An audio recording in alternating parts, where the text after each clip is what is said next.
Chaz puts out what looks to be $250. It's not enough equity there. I don't think I would make the call. I think I want a little bit more connectivity from the board. He checks. It's a quick check. Chaz is He's getting trying tricky. to get JJ some rope. Need to start bluffing it. And he decides to check. Looking for an ace or a queen. Yeah, it would have been interesting. Chaz checking again. Free bet. He could. He's going to make a bet here. He's going to try to see if he can get nines or something like that to fold. But Chaz he's with the too call. And Chaz is going to take it down with the jacks. Someone has to fucking fall for it. You're about to get physically Looking to get them a round of drinks right now, guys. See if I can do it.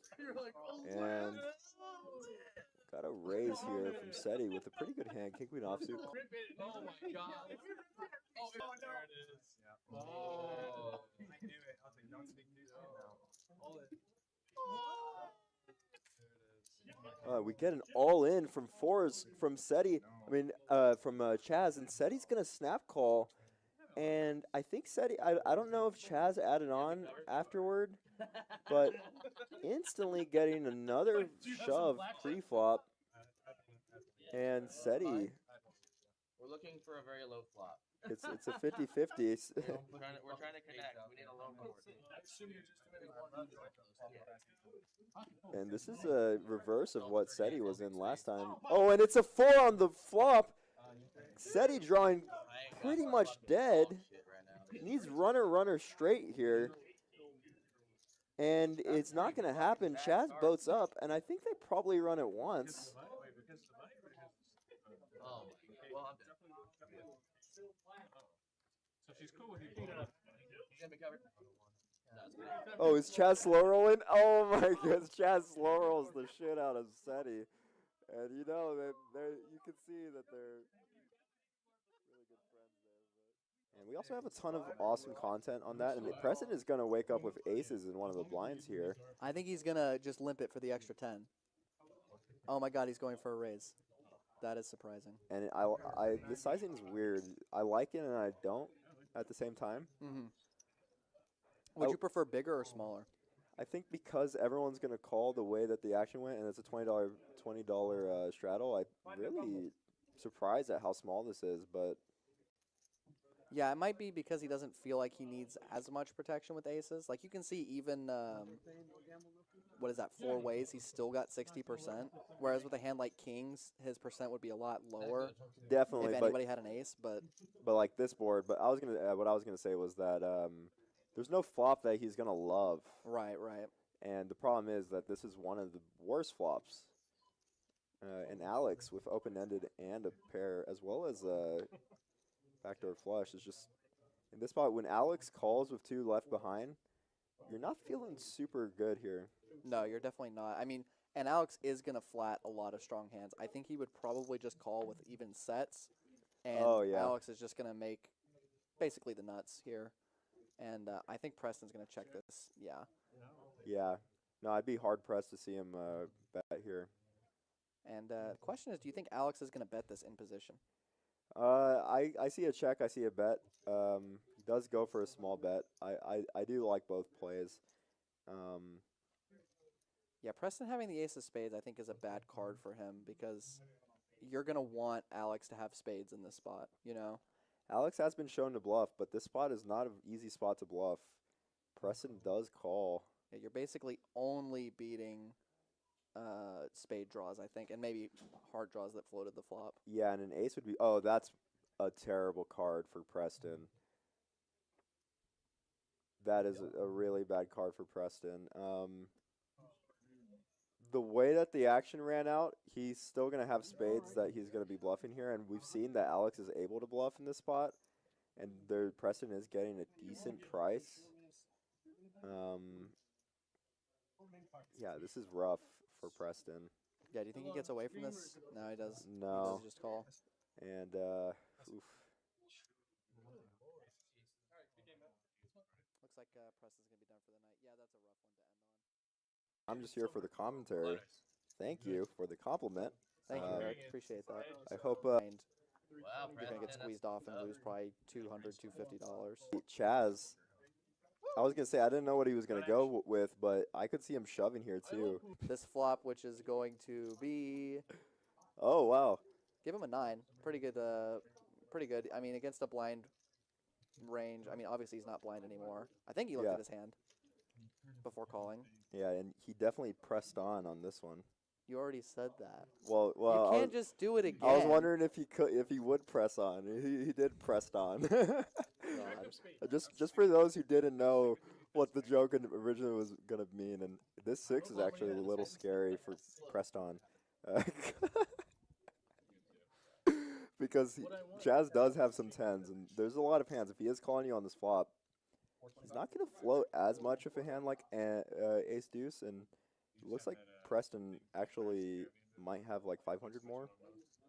Yeah, this is a very committing bet with the 425 when Preston's only got, it looks like, according to the graphic, he's only got like 600 left. And wow, Chaz is going to float here with ace, or not float, I mean, I guess at this point he's just calling down with ace high on this board. Yeah, and it's also indicative of knowing his image.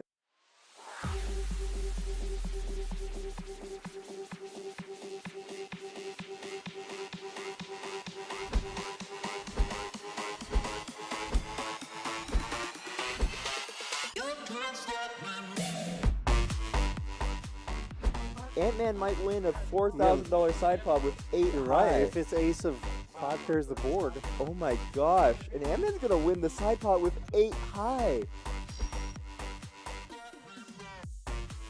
All in. Yeah. Gonna shove. Yeah. And then immediately acting, and they already Another good fold. So you definitely want to target just full colors with his quads as a player a decent frequency at a time. And he does call.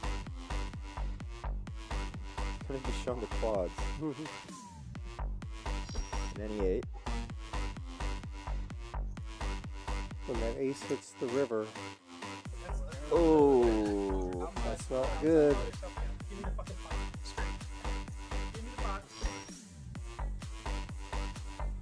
and I feel, but no, yeah, he does fold.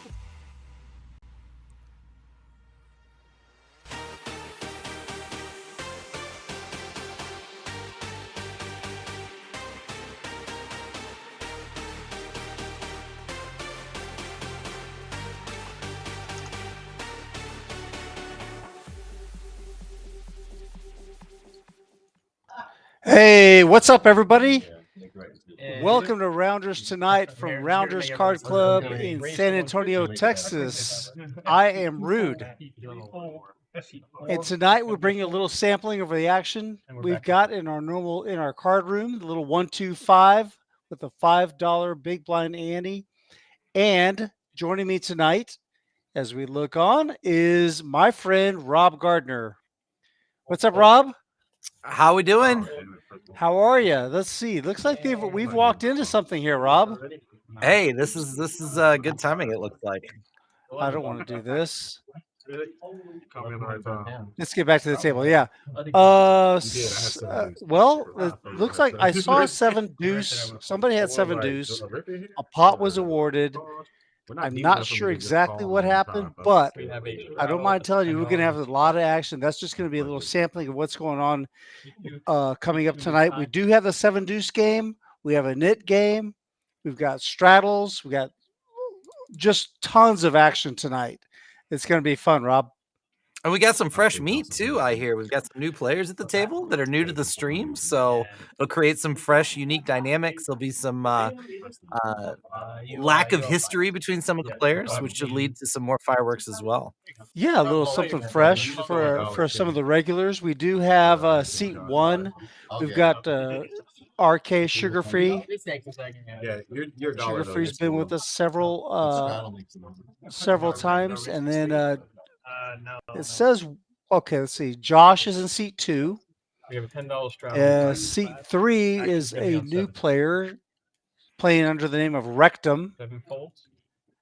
I'm not sure if that's an anatomical reference or I wouldn't put it on a hat. Yeah, I don't know. But my buddy Preston, he was in seat 9. Looks like he's got Oh, here we go. He's got a pair of kings. And there's the double fisted bet right out of the gate, Rudy. We're getting into double fist gate It's here. a double fisted bet with 7 deuce though. How good your hand are? Sugar-free is going for it. Oh, listen to this. I feel like if I answer that, he gives. All right, I'm all in. You already have 40 up there. He had 40 up. He's gonna fold. See, that's exactly what I did. That's what happened to me last. I lost a little more than you did. Yeah. Sugar-free went for it with the 7 deuce, and Preston ended up. He woke up with Cowboys. You can't bluff when it goes all in. No, I can't. So here's the setup here. All players have bought in for a maximum buy-in of $500, right? But the beauty of it is it's match the stack action. So right now our big stack is Preston. He's at just under 600. Once somebody gets felted, another player's stack will probably be doubled up, and we'll see hands go into pockets and stacks will be matching up. So look at it this way. This is the beginning of the stream. There's $4,500 on the table now. Let's remember that number, because at the end of the stream last week, we had over $40,000 on the table for this very game. Same format. Raises the 50. This is like the warm-ups, right? Like the pregame warm-ups, we're just doing our stretching exercises, our Pilates, we're just getting loosened up. That's one way. Yep, Rob, that's one way of looking at it. The other way of looking at it is it's false advertising. Come on in. It'll be a nice, gentle 1-2-5 game. You buy in for $500. Not for long, buddy. Quite possibly the second best hand I might win. Yeah, the stream we did on your birthday, we had a lot of 1, 2, 5, 10, 20, 40, 80. Yeah. Oh, yeah. Yeah, we're going to see some of that. All right. So we have You see lots of friends in the chat also. And 8 for 10. 9 is 20. Explode. Let's see. Everyone's wishing Drew good luck. Drew is not even in the zip code. He's not even in the area code. Drew's on the way to Houston for a little poker tournament, a little poker travel trip. Ghost of M, what's up, Ghosty? Brent Bow. I was actually surprised you guys could fill the stream game table without Drew here. I mean, everybody comes to target him, so the fish leave, and it's a little harder to get everybody to show up. But the fish is out of the water. Oh, look, another 7 deuce opportunity. But Trey, look, Rob, this is blind on blind action here. Jeez. All in. Oh, Doug's going for it. That did not take long. 9 Triple straddle, by the way. 7 days.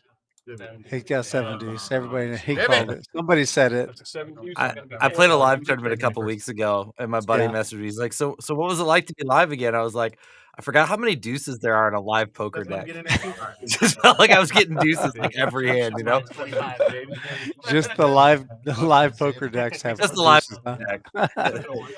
One of the buddy, you see that empty seat there next to Doug, seat 6. I think that was designated for Jacob Blackthorne, who is in the chat. He's checking us out from Japan. Yep. What's up, Jacob? That's my buddy. I bet he's eating some absolutely fantastic food. I've been following him on Instagram, just checking him out, and following his trip. And man, just so jealous. Yeah. So, what are you doing there? Was it a work related trip, or what's going on? He goes, I just wanted to go. Me and the boys, we just a little trip across the pond. Love it. Oh yeah, jam for value. To Japan. He's going to be in 2 for 20 to go. Oh, 3. 4. 5's a float. Ghosty, maybe I'm a little bit loud here. Ghost says I'm coming on hot. He was here last night. You know, he ran it up. Yeah, I know. He was still on the list when I left. And he said that He was going to be here. but he's not. He's not going to be here on time. That's why I thought. Preston straddled to 10. He's going to raise it up to 65 with the 9-8 suited. Yeah. 65 happens to be Sugar-Free's hand. Played so late last night. I just don't. He really needed to get done. It feels a little big. It says 6.5x raise. Well, I think there was a double straddle from Sugar-Free. He had 20 in there of him already. All right, yeah, that's much more reasonable. It's like, man, he's kind of getting a little outside the box. Yeah, talk about coming in hot. Now we get the flop. 7 deuce in your face. Bet 35. There's the flop lag.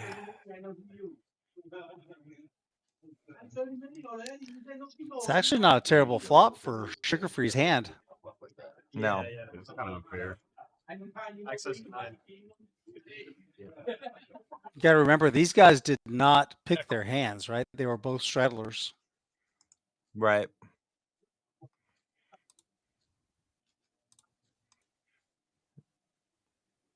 That's a fun card. That's a good card. Open ender for Preston and 2 overs. Sugar-Free with a pair of 6s. Starting out the stream with the spicy turn cards. I love it.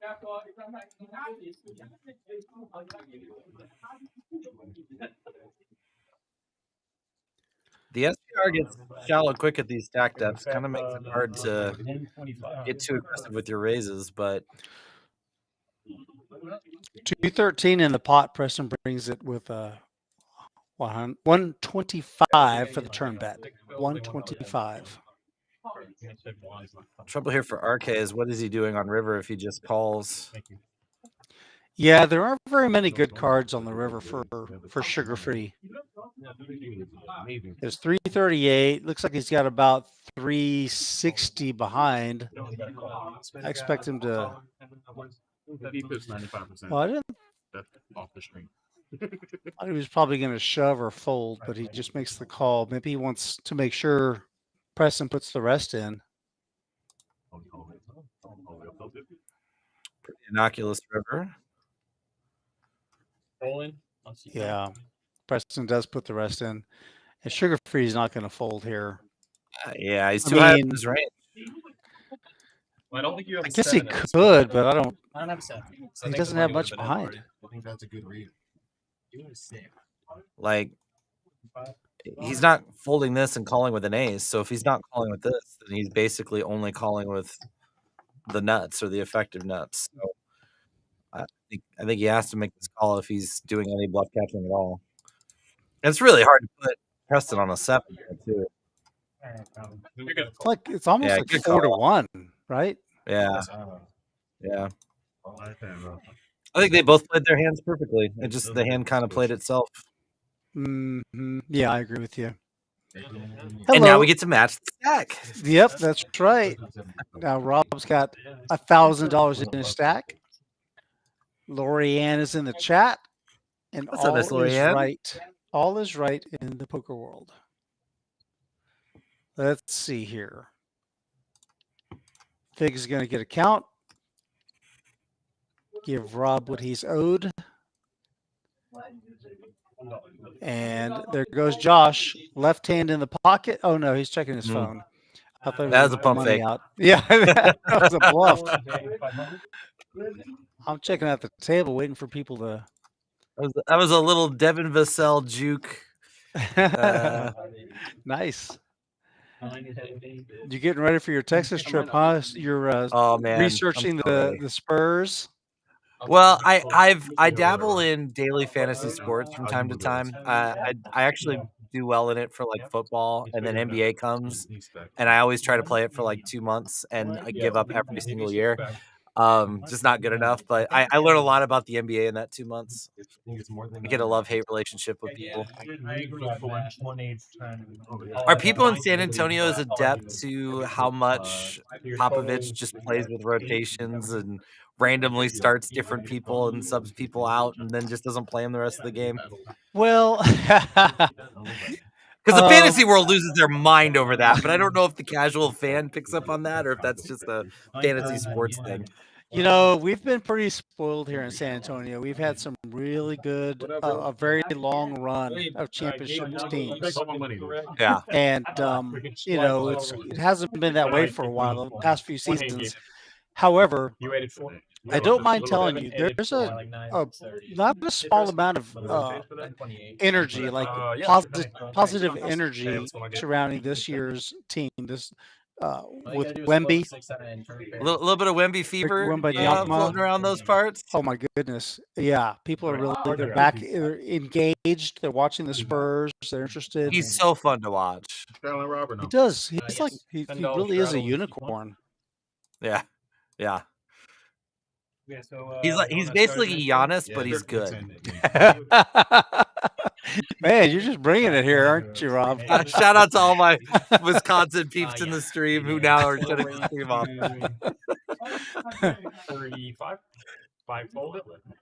All right, let's see. Trey is going to raise it to 35 with the queen jack offsuit for the cutoff. Yeah, so when they hit it makes like a sick pot afterward. Yeah, that's fun. Seth calls sugar-free as queens from the straddle position. Sizing up the action this far. Now, let me ask you, Rude, like, I know some players tend to want to squeeze from the straddle a lot. So when you see somebody, you know, in the straddle like this, put in a raise, is there like a little bit of a feeling of like, oh, it's just their straddle, they're supposed to squeeze their wide? I think there is. I think there is some of that, but also, you know, certain players have a profile. Like sugar-free isn't the most. He's going to be pretty balanced, but he's a little bit more. I don't know. I'm not trying to give everything like the playbook away, but people have a read on different players, and he probably isn't one of the ones that other players think he is going to get out of line as much. He's going to get that's probably the best way to say it. He's going to get out of line less than other players. Yeah, that makes sense. And you could tell Trey folded immediately after a 3-bet from Rob. Yeah. Now, if that was Trey on the straddle, I think probably, and let's say the roles were reversed, Trey did that, and Rob was in Trey's spot. I think probably Rob would have called Trey's squeeze. Right. I was selfishly miffed that we didn't have Rob, Preston, and Trey like 4, 5, 6 on the table. Raise the 30. 4 is a fold. This guy is just going to make us say his name, isn't he, all night? Pocket deuces. Well, he's going to get 3-bet by the 10s. Oh, of course, I could be wrong about that. Looks like. Oh no, he did. Okay, so he did. Pocket 10s are held by Seth. He's going to 3-bet to 110. Deuces fold. Turn him over. Jack 4 off. We have jacks. One nit button is down. Oh, the nit game is on? He was holding it to turn. So that's up to him. I got stacked. Oh, seriously. 4K. And we're doing the splash pot nit game, correct? Again? Yes. We are doing the nit game. Some people do. My bad. It's a fun wrinkle. Yeah, so they're talking about the. All right, here we go. All right, we have the nit game is on. Last player to win a hand is going to have to pay $80. So it's $10 per player. That's the penalty for being the last person to win a hand. And the orange button in front of the players, you can see Doug has one in front of him. When you win a hand and you show your hand, then you can relinquish. You can get rid of your nit button. If those things do not happen, if you don't win a hand and you don't show your winning hand, then you are stuck with the nit button. And if you're the last one holding it, you owe everyone $10. But in this format, we're going to put that $80 because $10 times 8 players. That's going to go in to the next hand as a splash pot. What do you think about that? I'm excited about it. Nice variation. The nice thing is, let's say that you do lose the net game, you have a chance to win your money back. That's in the middle. You're like staring at it. It's right there in the middle, right for the taking. Cooler me last time. That's right.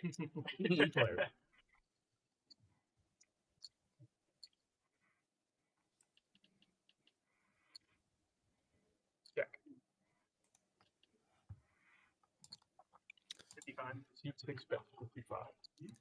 Gabe was a late arrival tonight, and seat 6. You know, that's his flush.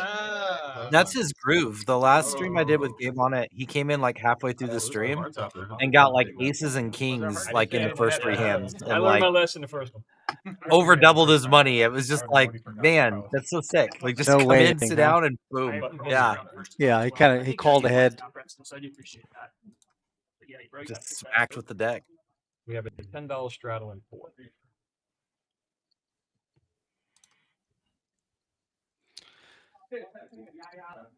Been gaming it all lately? It's kind of interesting though that I haven't updated yet. even though Sugar-Free doubled up his stack, he's now at $1,000. The other players didn't add on. Fucking old ass game on 360. Okay. Preston Yeah, it did. looked like Preston Preston did. Yeah. Trey win his. Play for the nostalgia. Actually, you know what? You're right. I think Trey probably did also. What's he up to? You have a bunch of little 770. I help you build stuff. And like So I don't know if he won a pot or lost a pot. I just like to play more than maybe Power World. And it sounds like that. Power World. The newer guys might want to take a little bit more time to get a feel for everybody's play styles. Speaking of newer guys, Rectum holding Ace King. Shout out to Jonathan Little's training site. He's got the hat on. Like big fans are programming like community stuff. It would call 130. Seth is going to make the call with King 7 suited. He's dominated. In position, however. Look at Preston. Preston's splashing around with a 9-6 off from the button. He's in position. Last to act among the remaining 3 players in this hand. Trips for Rectum. Not much of a better flop he can have there. 408 in the pot. He bets 50. That's going to keep Seth in. Preston knows the jig is up.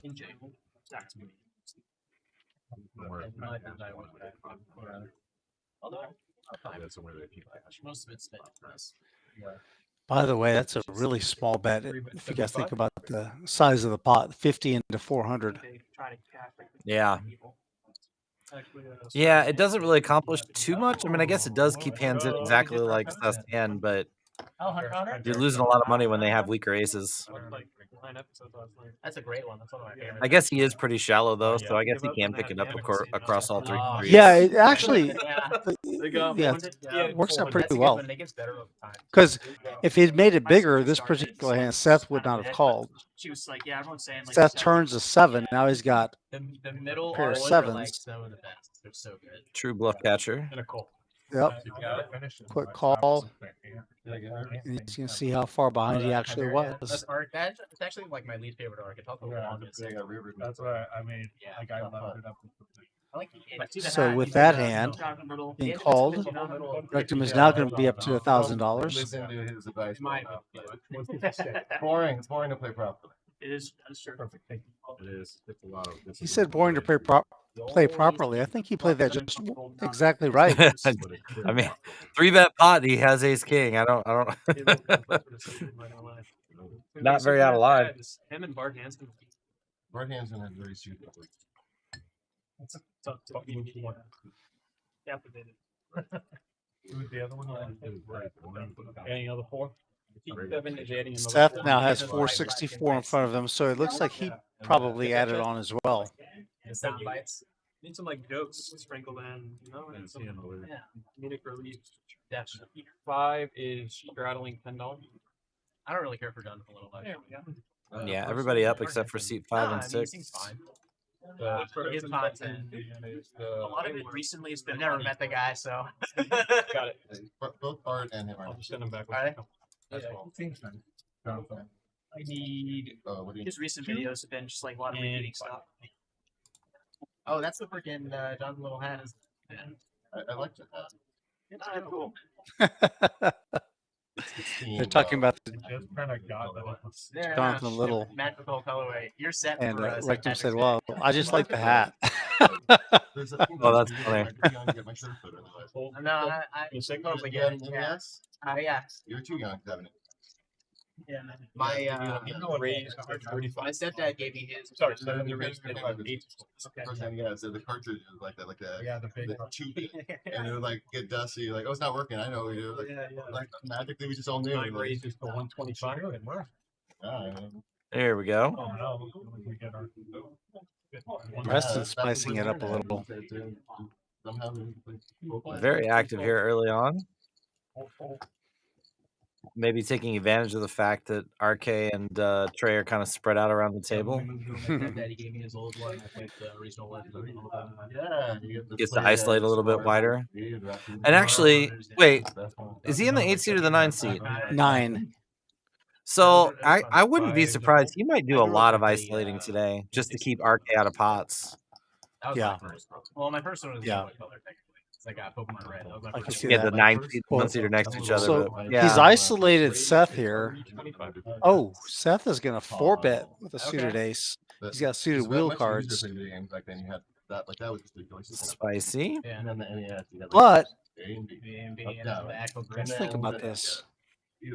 Did he raise? I think he did. Seth did raise a little, didn't he? They got the 2 triggers and the fucking Preston not done yet. Undeterred. He makes the call. 325 is what Seth asked for. Yeah. At this SPR, it's if you flop anything, you're going with it. 673 in the middle. Paired board. 10-10 deuce. 7 Zolan. I haven't played that one. Yeah, you did. Thomas with Preston's gonna have to just release. Yeah. As Seth moves in. Although, oh, I was gonna say, it's close, but it's not that close. yeah, he's just too easily dominated. It's possible Preston, excuse me, Preston may have found a call with if he had a pocket pair or something like that, but right, yeah, on that drive aboard, you're probably not folding any pairs. But yeah, I suspect because we've seen 2 3-bets out of him now. I suspect he's going to do, especially if he thinks that some of these newer players are maybe, new to rounders, not aware of his aggression and whatnot. Like he might just try to push RK out of every pot. Because if he flats, then he just gives RK the opportunity to squeeze a lot, and it just puts him in a horrible spot. So we'll be able to keep an eye on that and see if he continues to take it wide, and to see if the other opponents catch up on, pick up on that and start 4-betting him lighter. Right. Yeah, he's been very active early on. Where's Chaz at when we need him? Juice poker. 8 rate 30. Pocket 9s. First hand he's gonna open. Makes it 30 to go. That hand last week was queen. Oh my god! I didn't see it until like 3 days later. Trey, pocket 8s. And 4 calls. No chance he's folding. No, and Chaz had queen. You opened the queens in the $500 line raise. Ray ripped all in. Someone ripped in behind him. Queens. Just a good old standard Jack 9-8 flop here, I think. Yeah. Would be reasonable. I'd settle for 10-9-8 too. Yeah. So we get rid of boys. Flashy played everyone. Yeah. Open jamming. Design your flop. I think it's like 8 or something. Yeah. Huh. They can. 5 checks. Open ender for Doug. overcards to the other guys who have pairs. Check for 4. Shoot. Doug could take this away. Could potentially. Let's see how he navigates his way through this spot. Bet. He does bet it. He bets 45. That's what I see. 45. Pretty small, right? Oh, maybe not. I guess there was less in the pot than I thought. Yeah. Wasn't there a $30 raise pre-flop? No, Oh, okay. The graphic hadn't updated. We're good. It was 96 before. Okay. So Yeah. it was about half pot. So Doug does take it away. Wrestles nice. it away. Spoder, Eric Spoder's in the chat. Spoder 22 wants to know over or under 2K for Preston. What do you guys think? Go ahead and type it in the chat, people. What do you guys think? Are we talking profit or stack? I think he means profit. It means Okay. plus 2K. He's down 1K now, so that's it's achievable. A hole. But He's in a hole. Okay, no, it's undeniable. 1, 2, 1, 2, 1, 7, 5. I'm gonna say if he's talking about net profit, I'm gonna say under, based on where we're at now. That's where I'm gonna lean to. 8 volts. If you set it at like 1,200, I would take the over. 9 rate. Yep. Okay, Spoder, you want to move the line? We weren't too sure there. Back off Preston right now. He's going to make it 40 to go. 2's a full. 3's a full. Trey is going to play this hand from the small blind. Have a water too, please. By the way, Rude, you missed it. On your birthday stream, Seti was on the stream, and he had the lowest VPIP on the table. Well, I mean, yeah, maybe he just. I mean, of all the things I could have guessed, like I never in a million years would that have been on my bingo card. Seti gets last place at the table for VPIP. Yeah, that is pretty surprising.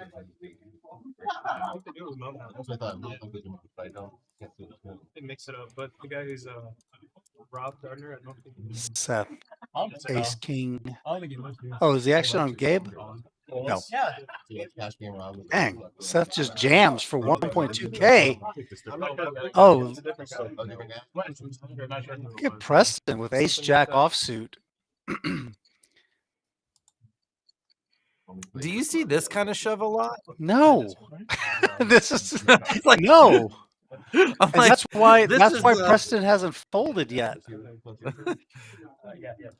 I mean, what do you range this to? Like it's like only ace king? Like no, it's got to be. I mean, to me, I can see his hand, but it's more like sure. I don't know. Like I'm thinking, pocket jack. See, look, this is what happened. Preston's made the call. Wow, Preston is spicy. I mean, not aces. It's going to be like, 9s, 10s. 7, I need your count.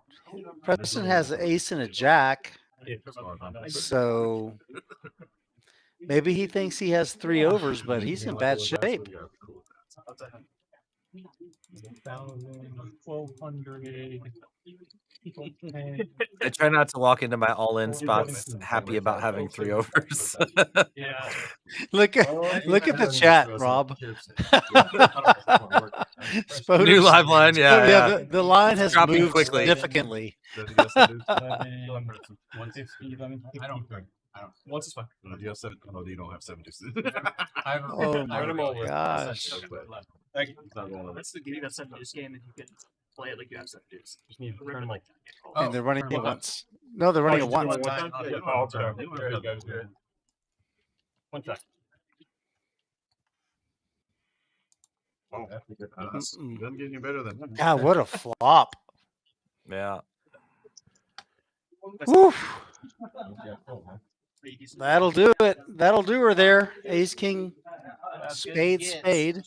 He flops it. Top pair, flush draw. God, I mean, I don't think we get better. Top pair, no flush draw. Yeah, that's kind of a wasted flop when the guy goes all in pre-flop with ace king suited. against Ace Jack. A little overkill. Who is adding? C2 is adding 300. I'm 25. And Preston. Here come the top ups now. Yeah. Yeah. Preston's pulling chips out of his little pouch. The little coin purse is out. 2460, sir. So do we have any exciting promos now that I might actually be able to take advantage of them? I'm kind of intrigued to hear what's coming you know here. What? You want to know what's going on here? You've come to the right place. I got to tell you, we've got a great tournament coming up this weekend. This Saturday, we've got the Saturday Splash, 30K guarantee, right? $300 buy-in. You get 30,000 chips, 30-minute levels. That's a good little tournament. I'm not kidding you. That really is. That's really a good one. Don't have to worry about an add-on. You just buy in and go with it. Right. And Monday, we're going to have a high roller event, $1,000 buy-in, 60,000 chips, 35-minute levels, 50K guarantee. That's this Monday. Have you guys run one of those before? Not. We have had a high roller. It was a $2,000 event. I don't remember what the prize pool got to, but it was very well attended. We had a pretty good sized field. I think that a lot of people would come out for that. I'd definitely take the over on that guarantee. I think the $1,000 price point is really going to bring out a lot more players. 7 check. 2,000 is a pretty good. That's a pretty good buy-in amount, right? For just something that's like on the middle of February. Yeah, I'm sorry. Hey, Preston won one. All right, the line is now 1,001. Moving up. One more big event, Rob. I want to mention 200K guarantee mystery roundup. We're going to have several big bounties in this tournament, but the biggest one is going to be a 20,000K bounty. We'll have multiple 10K bounties and several 5K bounties in this tournament. $200. So I see you guys are doing. This is something I've started seeing, but I've never played in, where you can combine 2 stacks for day 2. What are your thoughts on that? That's kind of a cool thing in my book. That is a really cool dynamic. We haven't had a whole bunch of those. We've had a few, but obviously it entices more buy-ins, right? You want to try to get a big stack. The bigger your stack, the more chances you have to stack another player. When you stack a player, that's when you get a bounty. So it's important. Right. About $10. Oh, he thought that was 75. I think it's nice because when you travel, then you get to build your stack more, play more. It makes the trip, more worth your time and energy and effort and whatnot. Yeah. It's hard to come out for like a multi-flight tournament and you bag the first flight and then it's like, what am I doing the next couple of days? Obviously, the answer is going and playing a ton of cash. But like tournament players, like that don't play a lot of cash. But, then it kind of leaves them with limited options. So it's cool to have something like that where you can get multiple bags in and pad your stats a little bit. Right. Anybody got a jack? Yep. Yes. There are jacks to be had. Action on peak 9. He checks. Graphics are just now catching up. There we are. 10-3-3 paired board. Keep 1 bet. On 3. Sugar-free with a 125 bet. And it's like 200. He wanted to get rid of that knit button, didn't he? So, Rude, when you do start a cast session and things get out to a bad start, variance just kind of hits you a little bit. You find yourself down a buy-in or 2. What's your strategy? Do you try to match the stack and try and get it back in one fell swoop? Do you buy in for the regular and just pretend it didn't happen and treat it like a kind of fresh session? Like, I've gone I've got a couple of different ways. You can either typically what I'll do is I'll buy in for more than what I bought in for originally. right? I did that for next stream, right? Sometimes, depending on the game, I'll want to match a bigger stack. It just kind of depends on the dynamics at the table, what's going on. So it's just something you're going to have to, whatever feels right, whatever you're comfortable with. 6 is not here. There's a lot of people who'd like to buy in small. They want to, when I say small, like they'll buy in for $300. Well, 300 on a 1-2 table, still that's 150 big blinds. That's not, it's still relatively deep. But when you sit down at a 1-2 table that's been running for a while, you could have multiple stacks with over $1,000 in front of them. Right. I've been on tables there that were 20, 25, 30K deep before. Yeah. I wasn't that deep. The table was. And it's actually a lot of fun. When you get in spots where like 2, 3K stacks are going at each other and you just watch. Yeah. Yeah, it does. You have to be very careful to navigate these spots where you're super deep stacked, because you don't want to overvalue your your single paired hand, for example. Exactly. $55. 9 folds. I also fold 1 fold. On the bluff, yes. All right, Choose Poker takes that one down. King high. How did you guys get Jack Black to come play on the stream? Yeah. Money out of my pocket.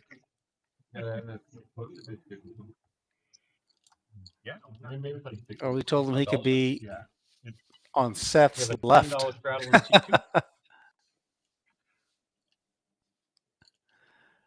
If you get stuck and tilted and then buy in super deep, it may be a bad combo. It certainly can be. Yeah, Camel, that's a good point.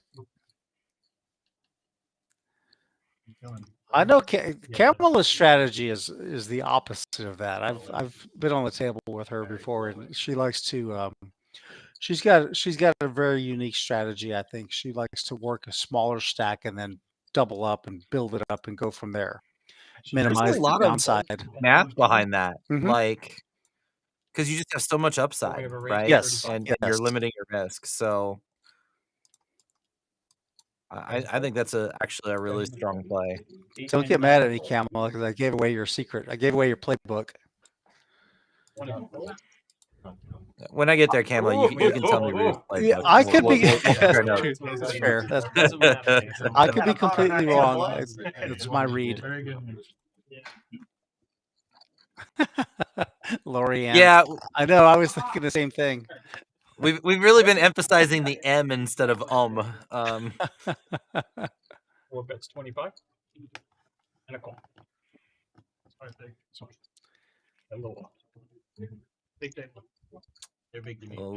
Oh, he just bigs the queen.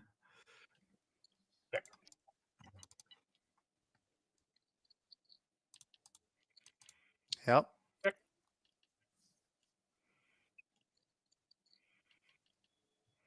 Does Trey want to turn this 4-liner into a bluff? No, he checks. He's got a 9. He's hoping there's a chance he might be good with his 9, but there's so much out there.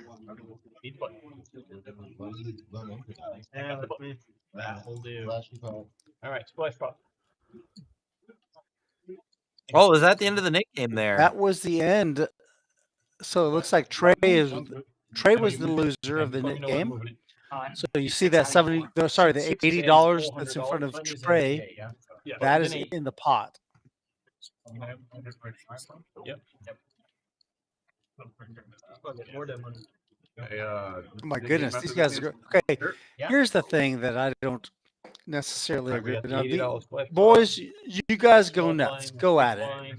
But there's already $80 in the pot right now. Now you've got a straddle to 10 and a $20 straddle, and Trey is double straddling to 20. Well, I can't remember if it was us that talked about this. This was one of the streams where you weren't here, but I think straddling for position in a pot where there's added money in the middle actually is like very plus EV. Yeah, I get that, but there's $123 in the pot right now. And you've got, let's say, like Trey has restraddled to 20. There's definitely hasn't probably seen a his point where it cards gets yet. to be too much. Yeah. Yeah. Like, I think the $10 straddle is probably really good money. The $20 straddle is probably like, and then like the $40 straddle is probably not. I like it. You got to raise. But we're all here for the blood, sweat, and tears anyway. And So look at this is an interesting development here, Rob. Doug is opening to 40. It's just a men click. oh, It's interesting. just so goofy. 9. Oh, if Preston had anything. Yeah. Yeah. Oh, look, Don't think he's Josh, gonna let that ace get through. queen. Okay, this is it. This could be like game over right here. Yeah, this should just probably be a jam. That's what I'm thinking. Well, I don't know. It's tough because Doug is 1.5 deep. But Josh only has 800, and there's 200 in the pot. Yeah. But he does find a raise kind of in between. So what's he going to do if he gets jammed on? Fold? Yeah, I don't know. That's tough. That's such a big raise.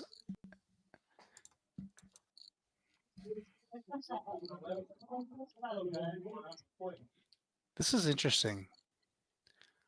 I don't know.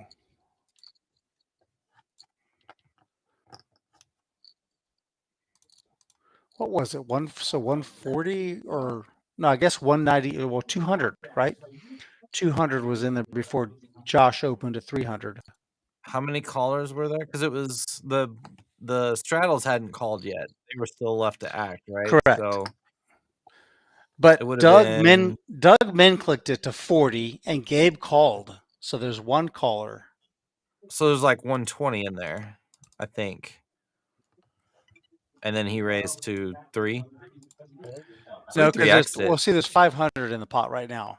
Oh, okay. We must be missing somebody else that called. Gabe called.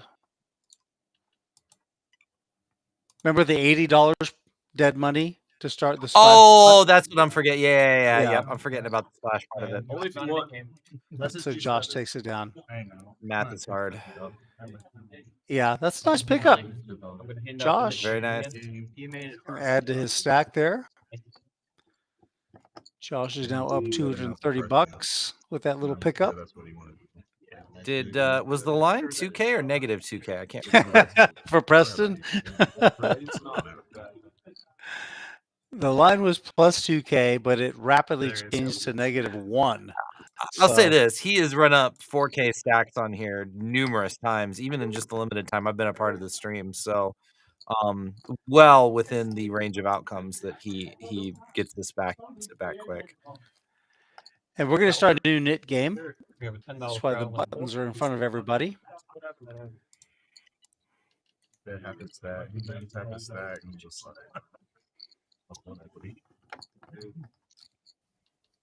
So the loser of this knit game will have to put $80 in the next hand. Already 11.3 thousand on the table, and we're still just hopping into hour 2 here. Expect that number to continue to go up. 7s or 8. 30. 8's a fold.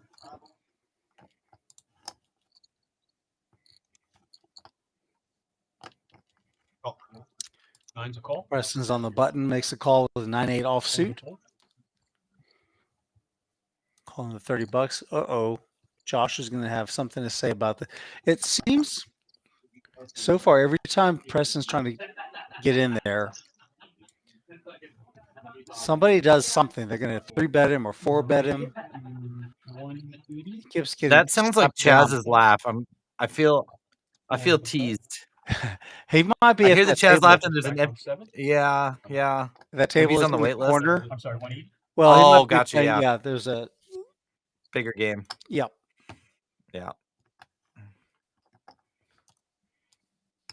I'm aware of said game. It's on my bucket list. Seth is dominated here with the King Jack. He's facing a raise to 180. He gets out of the way. Preston's hand is probably not dominated, so he's going to make the call. I'm sorry. That's 180. Change.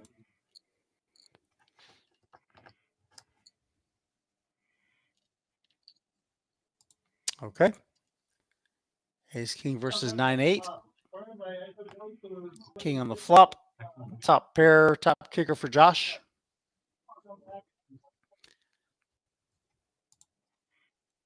Bet of 150.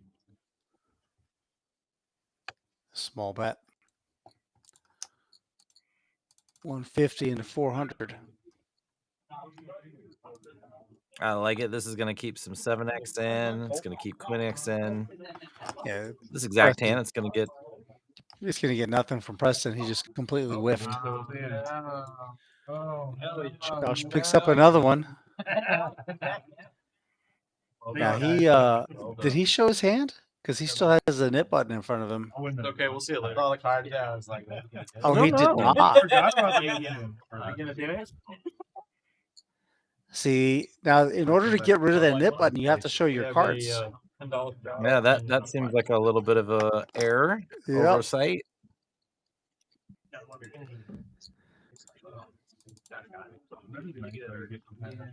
Great. Man, we are off to a flying start here. Most likely.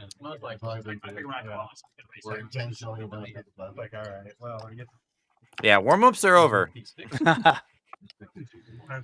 These guys pretty much hit the ground running. Let's go 45. Couple nickels for Gabe. 7 and 8 are full folds. 9 is a fold. 1 fold.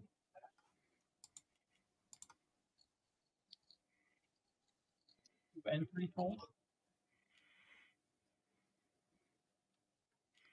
$45 a call. Trey's in there. 10-8 offsuit. Doug, pocket nines. Oh yeah, I don't like the super pro shit you got going. I'm not gonna lie. What? Oh, that one. Yeah, there's a raise to 225. Now that one. Good raise by Doug. Pocket nines, 225. He's going to find out immediately if he's up against a bigger pair.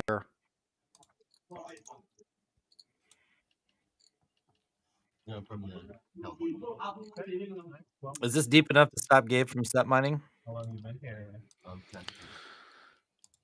Well, Gabe has $1,000.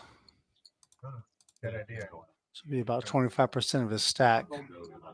Or 20%. Mathematically it is, but a lot of people really hate folding those pocket pairs, so I didn't know. Yeah. He was the more splashy type. Right. Doug shows it. Gets rid of his nip button. Unlike Josh. Man, this is some good action. I want to ask you guys, if you're enjoying this, and I know you are, take a moment and hit that like button for us. Subscribe to our channel. That way you can be apprised of when we have a game going, and it'll help the channel grow. We can bring more action like this. Thank you very much. Yeah, I watched all of that. Of course, if my flag, This is an interesting dynamic. I can't wait to see for this game to go on a little bit longer. The guys that are typically at the top of the list as far as the profit and loss, Trey and Preston, are at the bottom. They're the biggest losers so far. Is that going to drive action? Or are they going to like really turn the heat up? I say yes. Yeah, I think as long as they're topping off to match the stack, they're not doing that to sit there. This isn't the golden nugget in Vegas where the guys are putting all the money on the table and then they never put more than $10 in a pot. Right. That money will be utilized.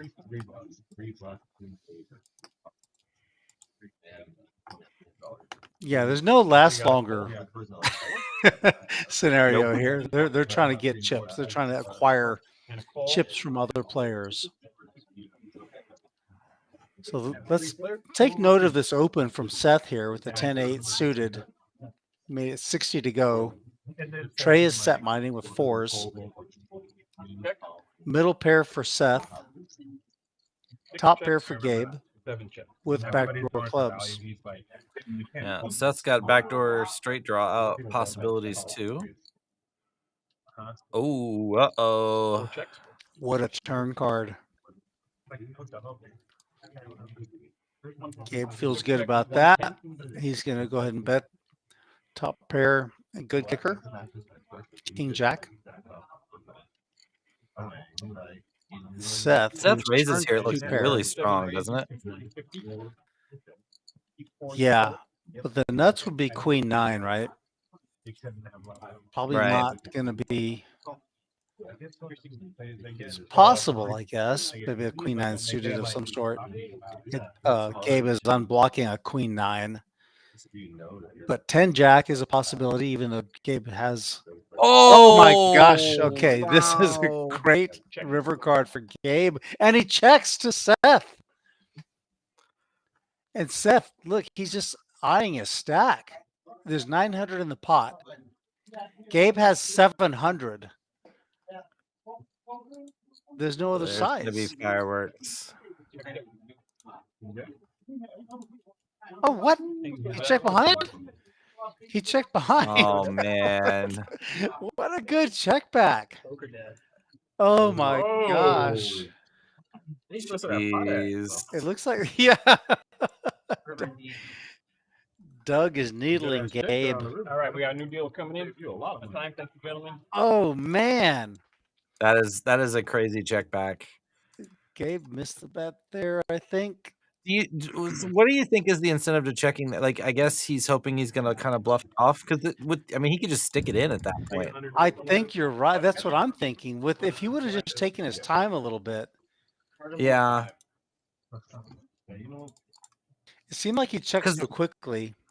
The problem there is like hoping he's going to bluff. Like the board is so connected that a lot of the bluffs are just going to have showdown value. He's going to have some sort of like misdraw with a middle pair, right?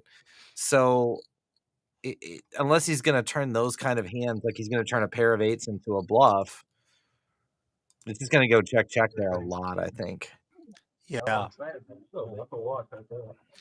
Yeah. I don't know. He had an SPR of less than 1. Yeah. He's kind of. It looks like he's thinking about it. Yeah, I think he's realizing it right now. He's like, yeah, I missed one. Sometimes you get scared of monsters under the bed too, though. You worry about sets. I don't know. I think he outsmarted himself. I think he was being a little tricky. I could be wrong. Yeah. I haven't played with Gabe very, very much at all. I've seen him on the stream. I think he was just hoping that Seth would make a bet. It gets weird in spots where the river card is a card that improves your hand and your range. Because then it's like it looks like you're repping a strong hand because you are, you know. Well, Seth was the original raiser, though. Oh, you're right. Yeah. So he just called. Was it a straddle pot or was he in the big blind? Because he just called with the King Jack. He didn't. Gabe is under the gun now, so that means he was under the gun +1 last hand. Okay, so it was a straddled pot. Middle. Yeah, not sure. I just know that Seth opened. He made it 60 to go with the 10-8 suited. Right. Preston takes this one down. Yeah. Suited ace-9. There's one little promo that I want to. Let's put our eyes on this. I'm not sure what this is. I haven't seen this one. Oh, this is a beaut. Look at this. These are the trophies for the upcoming events. The Saturday's 30K guaranteed Saturday Splash on the left, and then the high roller. That's a beauty. That is a real diamond too, by the way. Okay, maybe not. It's Chris. I was gonna like, what was the guarantee? That's one of the things on my idea I board. mean, is it to win looks like poker a real trophy this diamond year. is what I meant to say. Yeah. I know everything's bigger in Texas, but it's a 16-karat diamond, for first place. That's how we do it.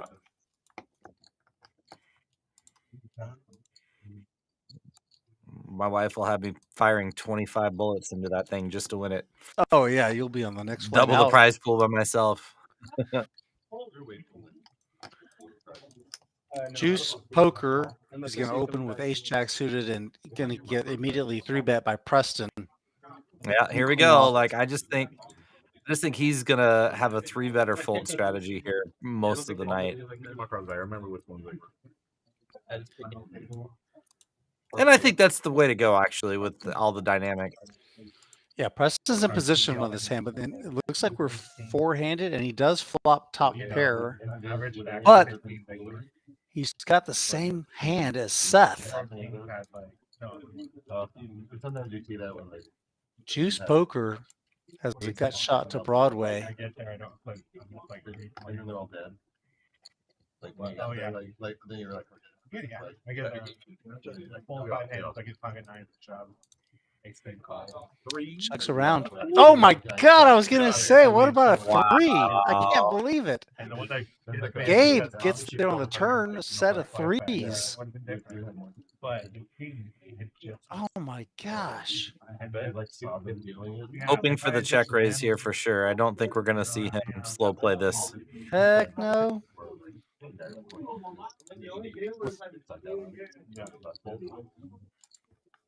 Second pair folded by Juice Poker. Preston with top pair makes the call. Preston's having a bad day. Preston's just running into it. Yeah. Especially, it's so gross to do it when your made hands are blocked by another guy at the table.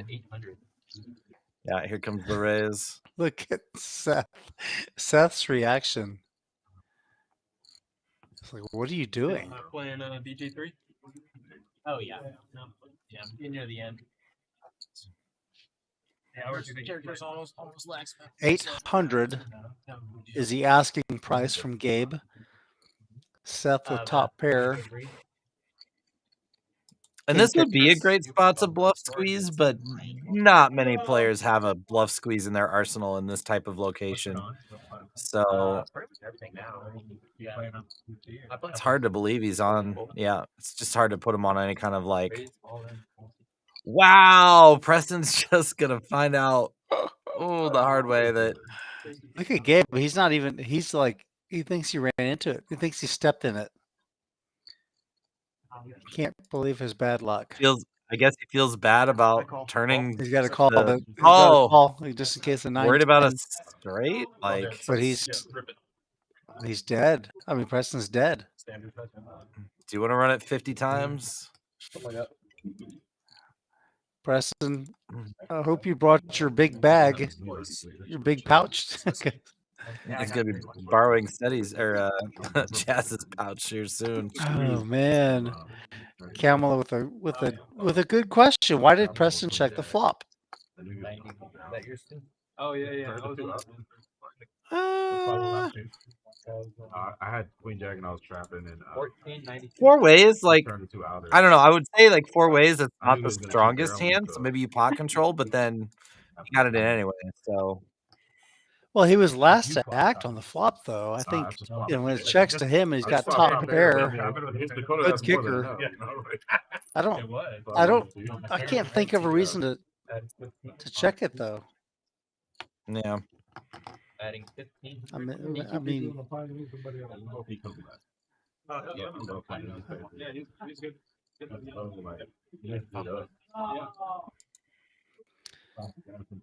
Well, as Preston would say, the poker gods accept the sacrifice.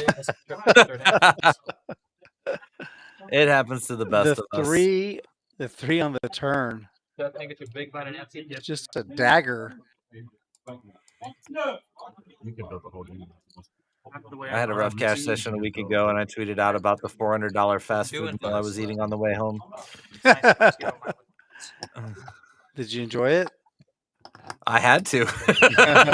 Yeah, you don't have any choice, like you go out, you try some things, nothing works, you get coolered a couple times, you get sucked down a couple times, and sometimes that $400 cheeseburger you just gotta take it in and enjoy it, 25 order. I just had a base after I showed a big flop. Sugar-Free has an interesting strategy. When he loses, he buys himself a treat, like some candy or something. I think that's to kind of give yourself a good feeling. I think there's some psychology behind that, be nice honestly. to yourself. Except he happens to be diabetic. That's why he's called Sugar-Free. Ah. So maybe he's punishing himself. I don't know. So like I shouldn't sit next to him on the table and just like pop M&Ms as a.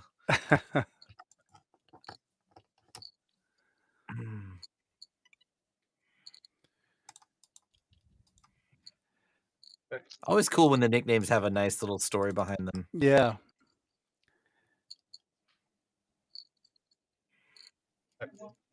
Trey checks. Trey's been quiet tonight. Oh, 2 pair now for juice poker on the river. The boys are off. I think, you know what? The table's out of kilter. It was Valentine's Day yesterday. Maybe just not quite back into the rhythm of things yet, That may be it. Raise 500. Oh. Trey is just going to hit you with a sledgehammer when you don't expect it. He goes juice poker goes runner for 2 pair. And Trey with that smile on his face, like just the boy next door, pounds it for 500. All right, I call. Oh, good call. Look at Preston. Let's watch Preston's reaction. Let's try to get a read here. What's going on? See if anyone else thinks things are kind of goofy, kind of weird. Yeah. 350.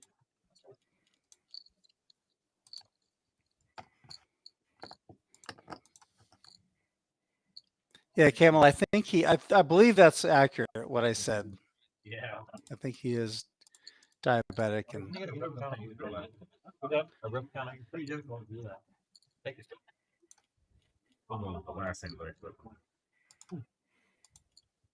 That's where the Sugar-Free moniker comes from. 1990. 1992. Got an update on Trey's stack size. He's younger than that. Yep. This is 1990. I usually get you and me both, Rob. We know that. Yeah. I just look a lot older. Spend these. And a lot more homeless. Because I can't grow up. How old are you? 43.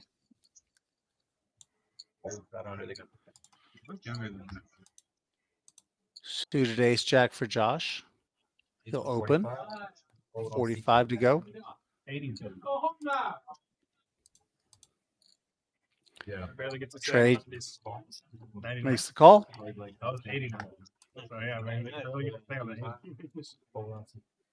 just on the cusp.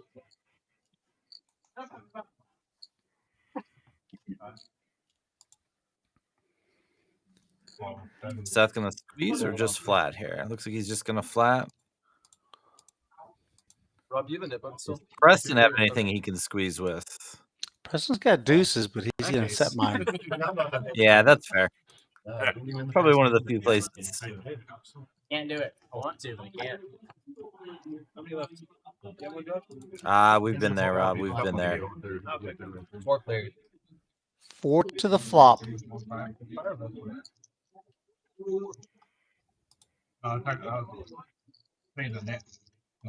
King, queen, 5. 2 diamonds. Flush draw for Trey. Gut shot straight draw for Josh and Seth. Preston, no good. 5 pairs of the board brings the second flush draw out. Who wants it? Seth. Bet 135. Not much equity. The best hand folds. Preston. Aggression wins. Oh, I was not trying to slow roll Preston. I was genuinely thinking you play it. No, you're fine. You called it like a minute ago. No, I had no plates them. Chris, what's the max? Is it just this? What's the Over here? The way I've been. He's got. No, you're fine. So he's got like, you didn't net roll. You called it. The big stack is Gabe. 3380. Yeah. There was a straight up 3,000. Adding on 1,000 on There's seat Trey there, and seat 4 is adding on. Queen Jack 8. Oh, that's right. 910. Yeah. When the live streams aren't going, a lot of these guys playing in the 1-2-5 games, are there like We've 5-5 games that are popping off that they play in? There's a 1-3 game in our card room that typically runs, and that's where we'll find these guys. 1-2 also, so there's some bigger 1-2 games, but typically they're trying to get into the 1-3. So you guys spread 1-3 and 1-2? Yes, the difference between the 1-3 and the 1-2 is not just the additional dollar. In the 1-3 game, the bomb we play double board bomb pots on all our tables, right? On the dealer change. However, yeah, you do. However, on the 1-3 table, you get 4 cards at 4-card bomb pots. So it's an Omaha. Oh, interesting. Yeah, the 1-2 is just a 2-card bomb pot. Got it. That's the main difference between the games. Both games are match the stack, so like there's no real difference. Well, it's actually 75% of the stack. Oh, that's right. That's right. Yeah. No, I mean my raise didn't make but close enough.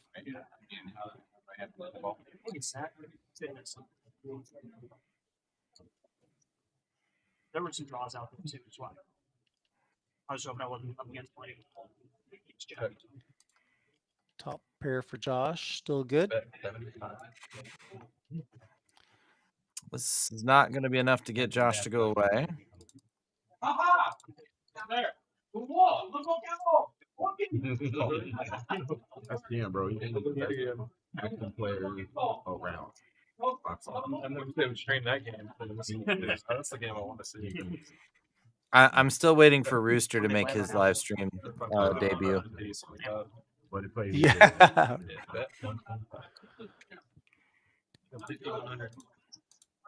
Yeah, Elementalist, that's correct. 75% for 1-2 and match the stack for 1-3. Fucking married.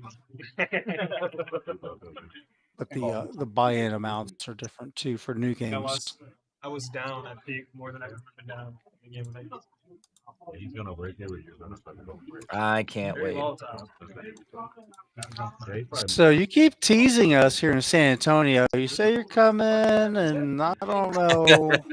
When is the supposed road trip take place? So let's see, it's the 15th. Oh no, you're the 5. I think within he's got a date now. I think a month from today is like a high possibility. Okay. Maybe sooner. We'll see.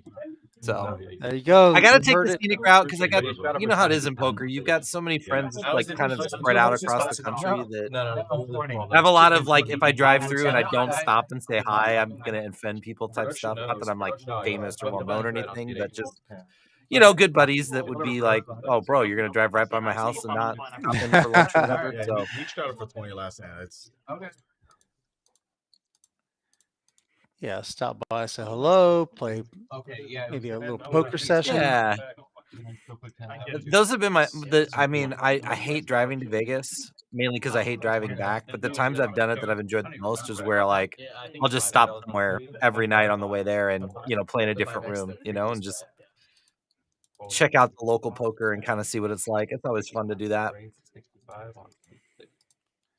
So I'll probably play poker in Tunica, in Little Rock, Arkansas, in Dallas, and then make my way down to San Ann, the poker capital of the world. Don't let people tell you it's Vegas. People that tell you it's Vegas have never been to San Antonio. Juice poker with queens. Did he just call to 65? He did. Interesting. Called Gabe's raise. Little trappy here. It would appear so.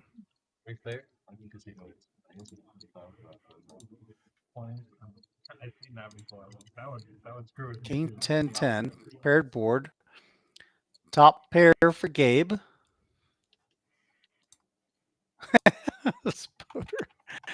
Spoder trying to make friends with the players.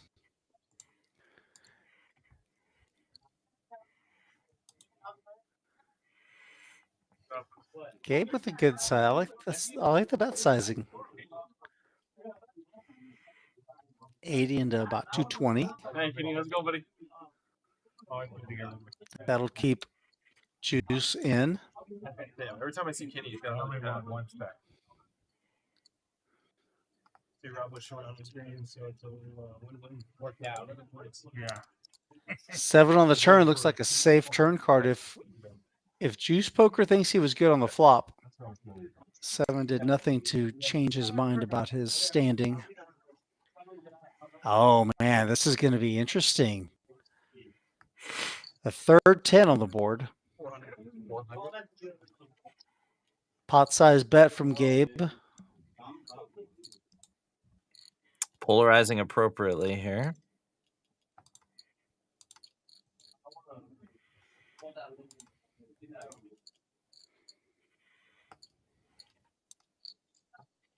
The problem here is like the most obvious bluff would be Queen Jack, and you have 2 of those in your hand. So yeah, but unless he's bluffing with like an under pair. Yeah, right. I was just gonna say like maybe like jacks or 9s. Can't have ace queen. He can have ace king. He was up. He mucks the queens face up. Gabe shows the king. What a gentleman. He takes that one down. TP Hand is asking about some of the boys who play some of the bigger games. Well, this is a 1-2-5-5.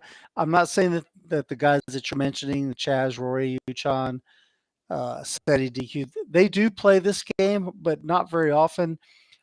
Some of those guys are playing in the same room over in the corner. Yeah, just turn the volume up a little bit. Yeah, you can hear them.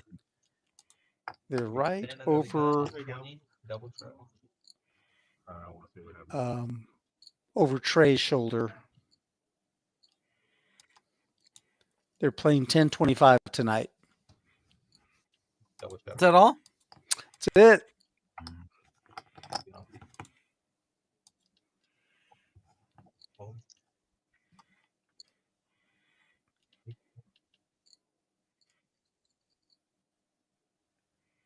Fine rate 75.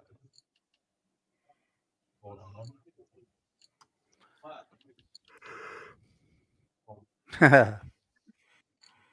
on, 3. Hold on, 4. I can't figure out what you had there. I thought you had an ace or something. You got me covered, right? Yeah, okay. It's just smaller. Not as smaller, but it's larger, you know.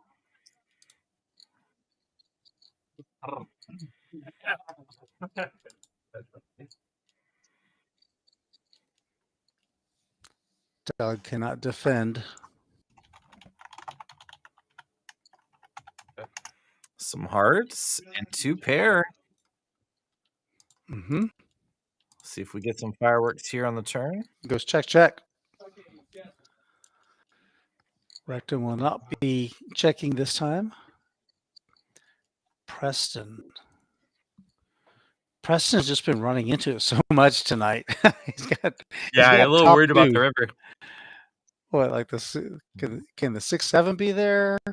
10 jack.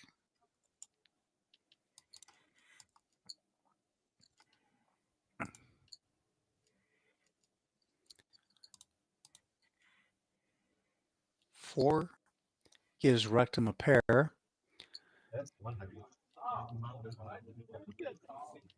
Little less than third pot bet. Yeah, she plays. Yeah. More 90. Wait. Preston is trying to figure out if he wants to raise. No, she's at home watching. He's never folding. He does raise. Yeah, it checked twice. It's kind of hard to put him on anything here that's value heavy. I don't think you're greater than on you. You don't like. She does not like. She likes to do the work. Definitely not checking 6-7 on the turn. Preston hoping to get called by, I don't know, Queen Jack or something like that, Queen 10. Yeah, something with blockers. Yep. Whatever those things are. Man, what a great game. Hey, we have a moment. Please go to that little thumbs up that you see on your YouTube page. Hit that thumbs up for us, please. Let us know that you're enjoying it. Subscribe to our channel, and you will follow along. We'll have lots of these games going on. We'll be notified to let you know when we're streaming. Do us all a favor. Smash that thumbs up.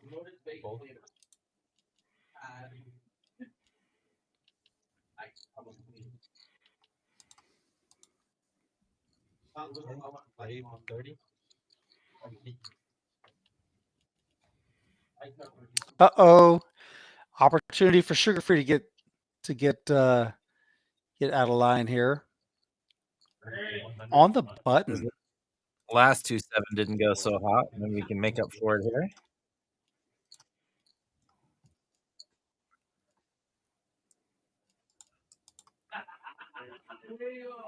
Chaz. Yes, that is Chaz. You can hear him. He's in the room.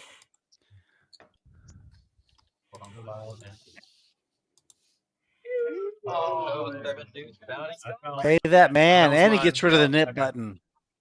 There it is. $25 from each man. Nice little pickup.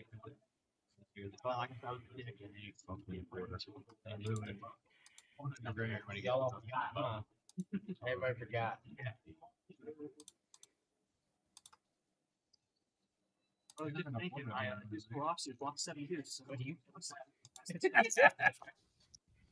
If they were two, then I had 8-10.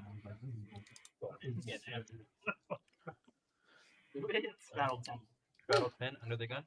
Cards up. Way ahead of the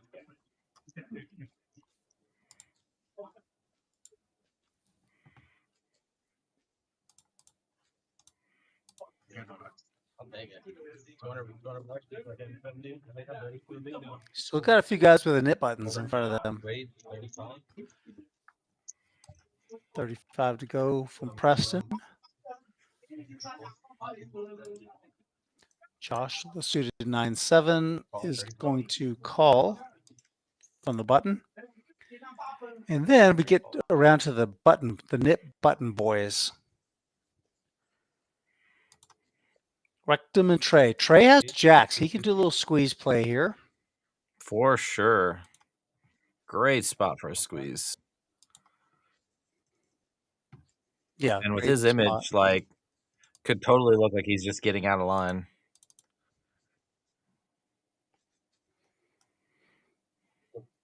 Preston's feeling like a body bag. Just been taking body blows, you know. I don't think Rectum is going to be able to defend. Oh, I was wrong. He is going to make the call. Calls a 250. See, now we're just blind versus blind. One over card for Rectum, who checks. The ace 5-3 over to Trey. 600 in the pot. 25% bet for Trey here. Makes it 150 to go. Interesting sizing. Rectum hoping for a gut shot. 3 pairs of the board. 900 in the pot, and Rectum has 330. Trey hasn't looked over at Rectum's stack yet.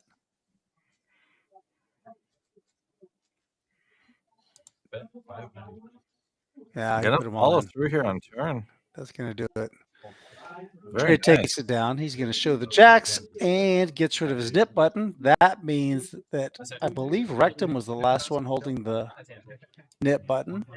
Yep. Hard to fire that second barrel on it with an ace on the board. That's yeah, was a Trey. right. So that's going to be it. Now there's $80 in dead money in the middle. That's the splash pot, courtesy of Rectum. He loses the hand and loses the nick game. What does he have in front of him? Now he's down to $300. Yeah, he's going to be incentivized to shove here decently wide, depending on his cards.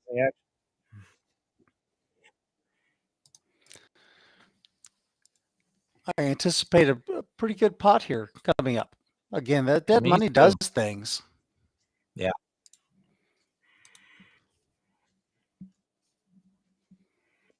Although, as we see everyone folding around.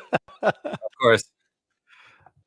Tonight's the night, Rude. The last two streams I've done, the bomb pot at the end of the night was like miserably underwhelming. It was like check, just like got to the river, $50 bet call. So tonight's the night we're gonna have like the bombshell. 249.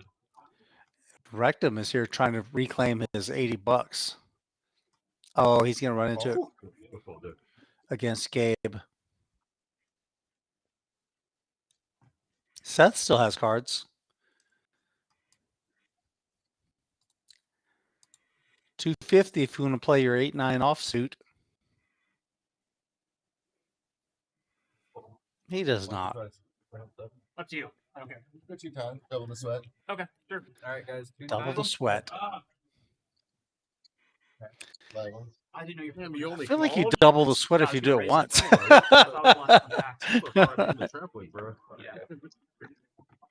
Yeah. King in the way. Oh, it's both of them. It's not dead. 10 hunting. Yeah.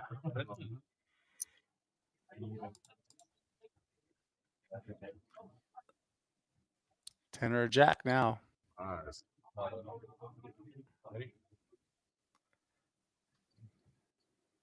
Oh, there's a jack. Trips on the first board for Rectum. Wow. What a runner. And a queen. Wow. 2 of his outs are gone on the first run out. He's already paid, prepaid. I thought the pre-game with the river. Yeah, I thought the pre-game was going to get.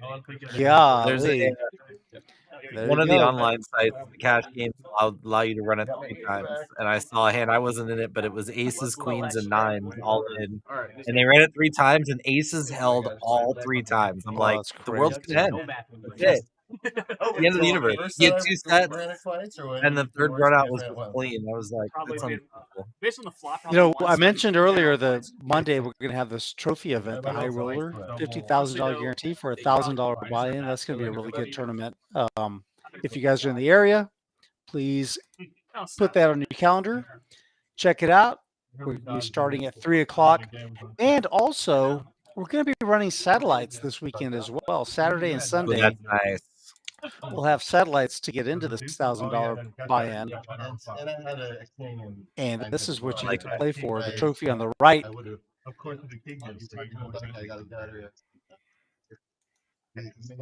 BAD. So we call Big Ass Diamond. Yeah, that's one of my goals for this year is to win my first poker trophy. I can't believe I don't have one yet. Maybe that'll happen down at Rounders. That would be fun. Sure, we got trophy events. Yeah, the price for that satellite is $130, and you get 25,000 chips to start with, 20-minute levels. Check Poker Atlas or RoundersCardClub.com for more information on these and any other tournaments. Yeah, make the joke when the card in the mug. Yeah, toss it in. That almost sprinkles the money. We said I'm all. We didn't finish plus. Is out acceptable in that situation? Because I've seen people say that. I don't know. I don't know what the rule is there, but no one ever gets called out on that. Yeah. I mean, all that. Future. Yeah, just dang, bro. The joke is we're not gonna milk you for it. We're not gonna milk you. Seth is all in with 8s for 2,000.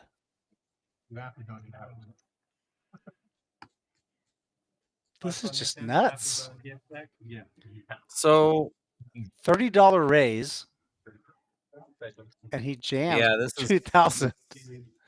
I mean, excuse me, 2,300.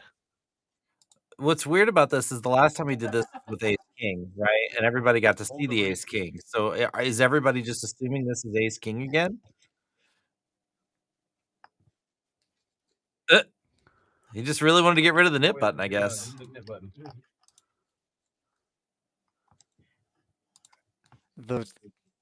It's weird. There's a weird vibe on the table. I'm not there.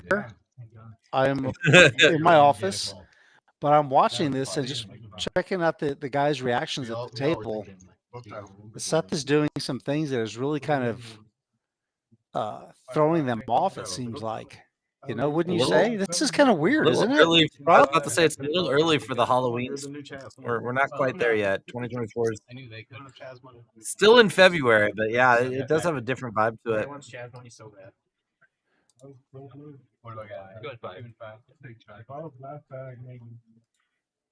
But even when he turned his cards over, there was like just no reaction. Oh, okay.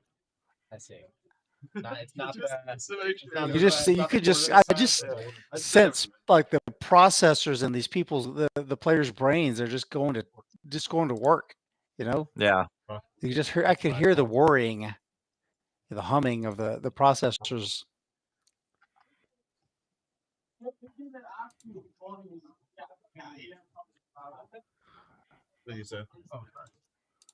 New players can definitely mix up the vibe because you've got good history and chemistry with some of the players at the table, and then you get this wild card that comes in. And then you don't know if people are reacting like, you know, Preston doesn't know if Trey's aggression towards him is because of one of the other players at the table, or if they're, you know, like, it's a different dynamic. Mm-hmm. Thank you.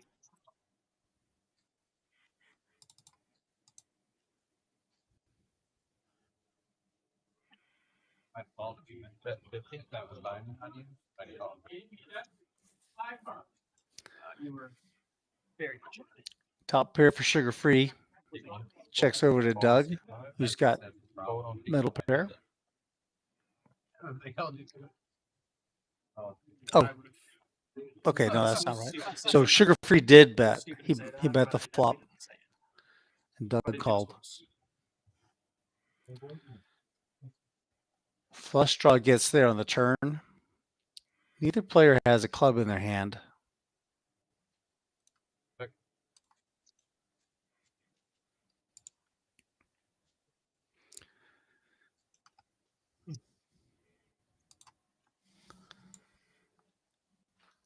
Doug's got some equity. He knows it's likely, or not knows, but he now thinks he's probably. Well, I don't know what exactly Doug's thinking. He might think that he might have to bluff at this to take it down. Yeah, the hard part is like if his potential odds are not clean potentially, so yeah, can't rely on like a 6 of clubs unless it's part of his bluff strategy.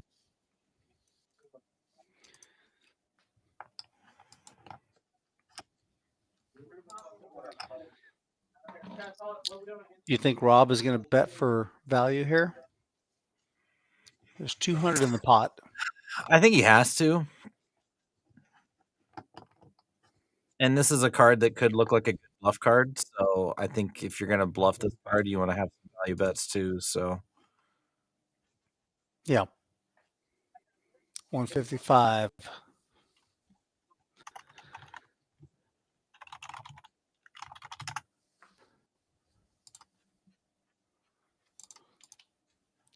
That's a size that is probably going to keep him around. It's kind of Yeah. Doesn't really it isn't pushing him or pulling him. Right. And there's some like ace of clubs bluffs, king 10, 8, 9 that was up and down. Like, yep. Good bet size, sugar free.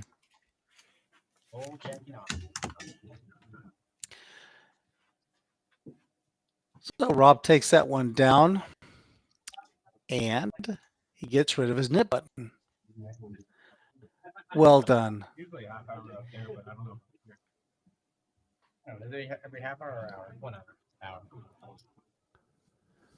But so feel like really fun. I don't, from the looks of it, let's see, where's Sugar Free? Sugar Free's doing good. He's up $1,000 tonight. Or the other way. They're a lot of fun for us, but production doesn't like dealing with them, and viewers get a little bit less sometimes. Yeah. You got them? Oh, is it too late? No, it's not too late. And it's too late. All right, it's just too late. No fun with Chris over here. I'm sorry, the cards. That's all right. Can I contract a 10? Yeah. I as well. 25. It's always whenever it's my turn to be 10, it's always on. Oh, okay. Week 1 is the contract. They already know that.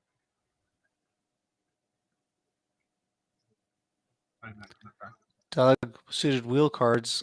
He's going to 3-bet, make it 80 to go. He's 3-betting rectum with raised with ace queen. Juice Poker has suited wheel cards of his own. 2 hearts, ace 5. All in. That's fine.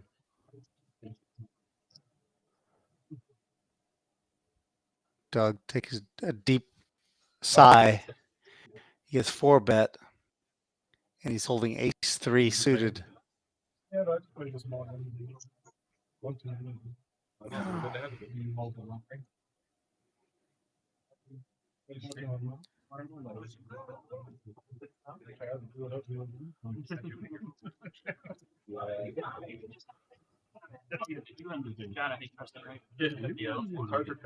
Is it my house?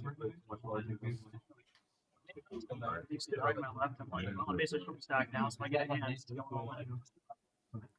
Yep. I see. Doug lets that one go. I gotta watch these. And rectum wins, takes it down. Ace queen offsuit, good enough to take the pot down and also to get rid of his dip button. So we see Josh and Trey still have their nip buttons in front of them. As long as I'm here, we can know it's in Those movies look great. No, man. Every once in a while they come out with a movie. Yeah, there's good news, but like that. So bad. That's a good. Really just came together. Trey with a little something he can work with. Queen Jack suited. Sometimes Yeah. work out perfectly.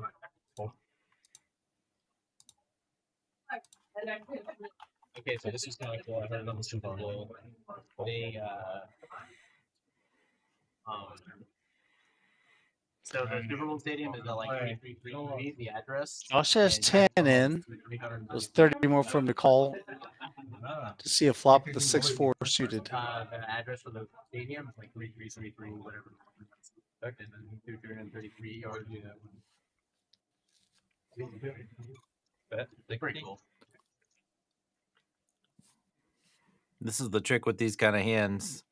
The gut shot gets so tempting to chase. Yeah, I mean, last time I did that, If I just hit it and they have something, I'll get all the monies. Yeah, you try to justify it to yourself. And Josh is going to stay in there.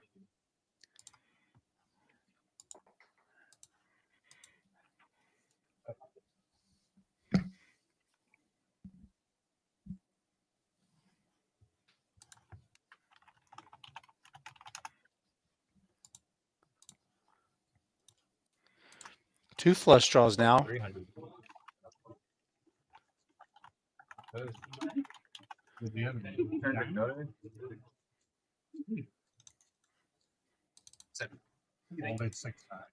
Trey.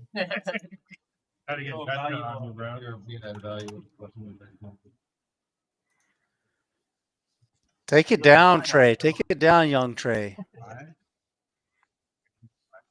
Starting to work his way back. Followed by $20 double straddle. Yep. Trey is down 750 now. Preston's just down a little Mazda My Miata. man, my man Preston's got some work to do. They're just punting into you. Got that? Hold the action, guys. Hold the action.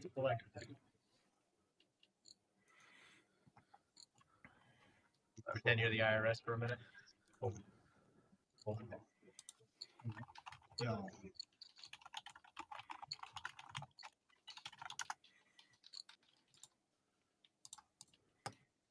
Got a raise, go 40. 40 to go. 40 to go from Juice Poker. Hold on 9 and 1. Got a fold on 2. Call on 3. Call on 4. I would have played anyone like 1,000 to 1. 3 players. You know why you look. Only wanted to see if we could raise. Yeah, Okay. I would have taken that bet. Yeah. Yeah. Just for the gamble. Yeah. Will I ever see that money? I don't know. Trey picking up the best of it now. Is it even the right line? It might need to be higher. I think he's kind of on to these. Got the best hand here a lot of the time too. Yeah. I do a water. Rectum with bottom pair makes the call.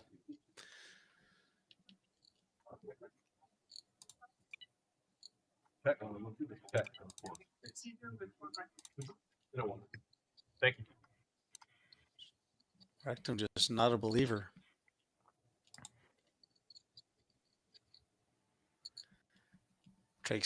Trey taking down another one. Cutting into that deficit. Climbing out.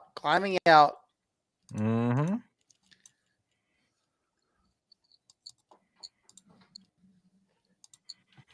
That's how you got to do it sometimes. You can't just like decide that you're going to get it all back in one hand. That's how you get into trouble. Yeah.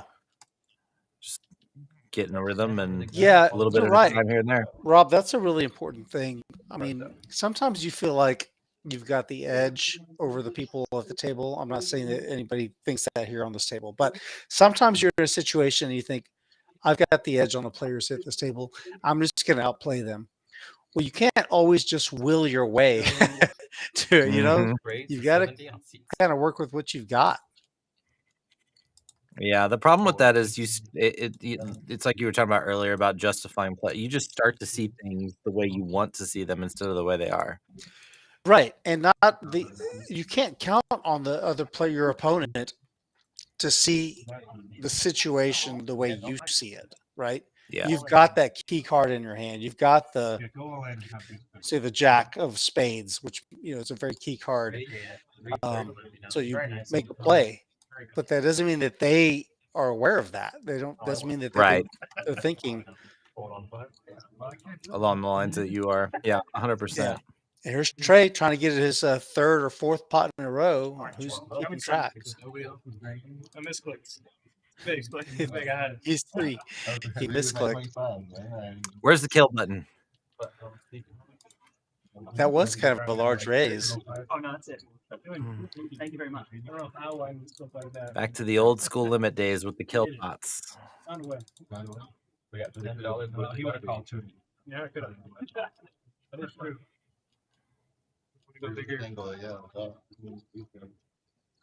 Either aces or deuces.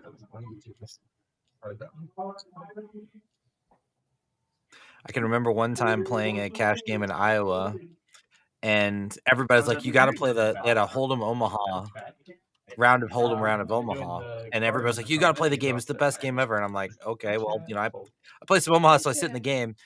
Found out really quick that in Iowa it was like $300 cap. And so everybody played the Hold'em Omaha because all they would do is go in all in pre-flop during the 8 Omaha hands so they could build really big stacks for the Hold'em portion. So literally it was like raise, 3-bet, 4-bet, 5-bet, 6-bet, call. And every Omaha hand was like 6-7 ways to the flop. It was the most insane thing I'd ever seen. But they just wanted to play 2K deep, and that was the only way to do it.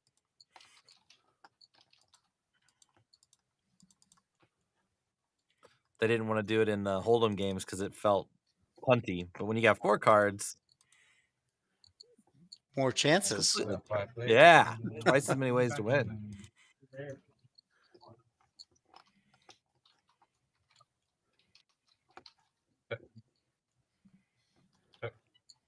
Rob with a nice flop here.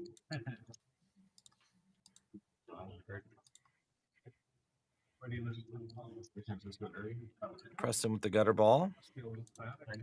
Bet 90. Yeah, at least they. I don't care about this. I don't know. Yeah, do some big games.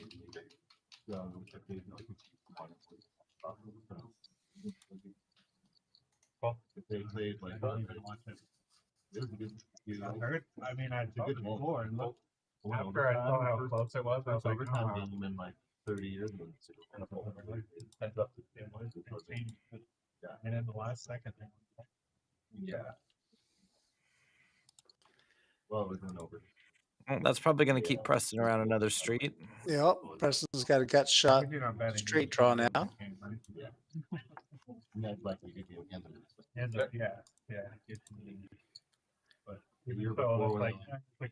He's still hoping to hit the card he was hoping for when he called the flop. Still needs a 7. But he can get an 8 or a 5, maybe. That might be good. Or in his mind. 5. Well, an 8 would be good, but he's thinking a 5 would be get him trouble. there. Although this sizing here is going to be troubling. That guy's unbearable. So unbearable. Do you see his post on Twitter? No. What? Trey claims to be like the best sport player in the world, so he can show off his picks. Yeah. Good evening, KMR Poker. Thanks for joining us. Oh, President making the call. Yeah. Undeterred. Uh-oh. Oh my God, that's going to cost him money. Oh. Isn't that how the song goes? You got to know when to fold them, know when to fold them, know when to walk away. Know when to fold them, when to fold them. Yeah. Oh, man. Preston's just running into it. At every turn. As my buddy says, it be like that sometimes.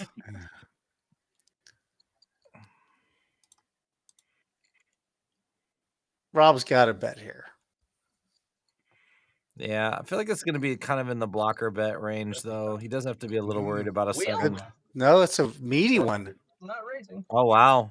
400. It's a meaty bet. Golly, it's almost 60%. Let's see what we can hear what he says. He just throws it at him. Yeah. He knows. Oh, man. The call and throw it right to him. We've all done that. Yeah. Just slide the chips on over. I can't fold, but I can't win. The crying call. Well, at least it was just one chip, and he's going to get some back, you know? Yeah. Preston's down over 4K. We've been playing 2 hours. You know what? When did Lillard get on the bus? You know, man. Well, he's been for a long time. Portland for a really long time. It's kind of a. I mentioned it earlier. It's just kind of a different vibe on the table. Well, I mean, I was joking earlier, but not having Drew on the table definitely makes an impact. He is a good storyteller, a good communicator. Probably having Jacob not on the table is an impact, you know. So Probably pretty good. Yeah, that's true. I think also the thing is that like one of the regulars, like Preston plays here a lot. He's not a new player, and he's just getting destroyed tonight. I mean, he's just getting beat. Yeah, that'll make things awkward. So right? it is awkward. But if someone that you don't know, they just sat down for the first time, and you know, I don't know. You just sometimes you just don't have. Maybe the other players don't have the affinity for. That new guy's getting beat up. He's getting destroyed. But the guy that you're going to see tomorrow, and then the next day, you know, if your friend is over there on the other side of the table, and he's just getting kicked in the teeth over and over. Mm-hmm. You're kind of quietly going, "Oh, thank God it's not me today." Yeah, there's that. There is that. You're not going to say that out loud, but you're thinking it, like.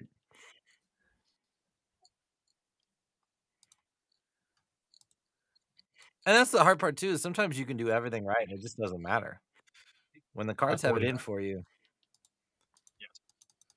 You just got to ride it, Mm-hmm. Yeah, and to Preston's credit, he's still just playing his game. He's still doing the same thing. He raised $40 with a 9-8 offsuit. Now he's going to run into it again. Now he's run into pocket nines with Josh. He 3-bets him, makes it 140 to go.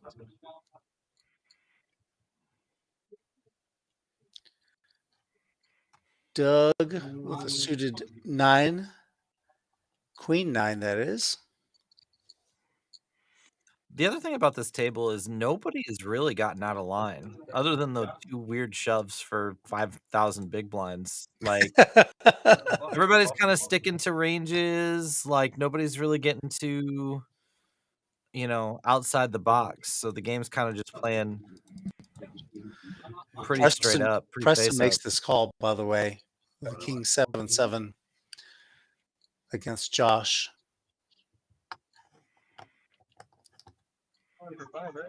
Bet 85. Hopefully he doesn't find a check raise here, because this is one of the hands you could justify doing that with. He does just get out of the way.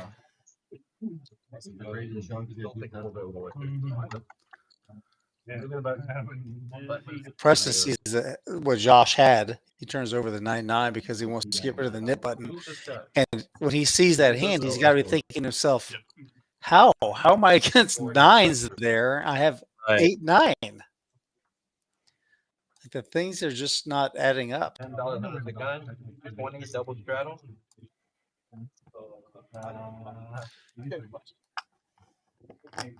Bad shit. Bad shit crazy. I feel like bad shit's been around longer than dog shit. I don't know. Yeah, I mean, but like at the you were about my son? Yeah, he gave it to Ape shit's I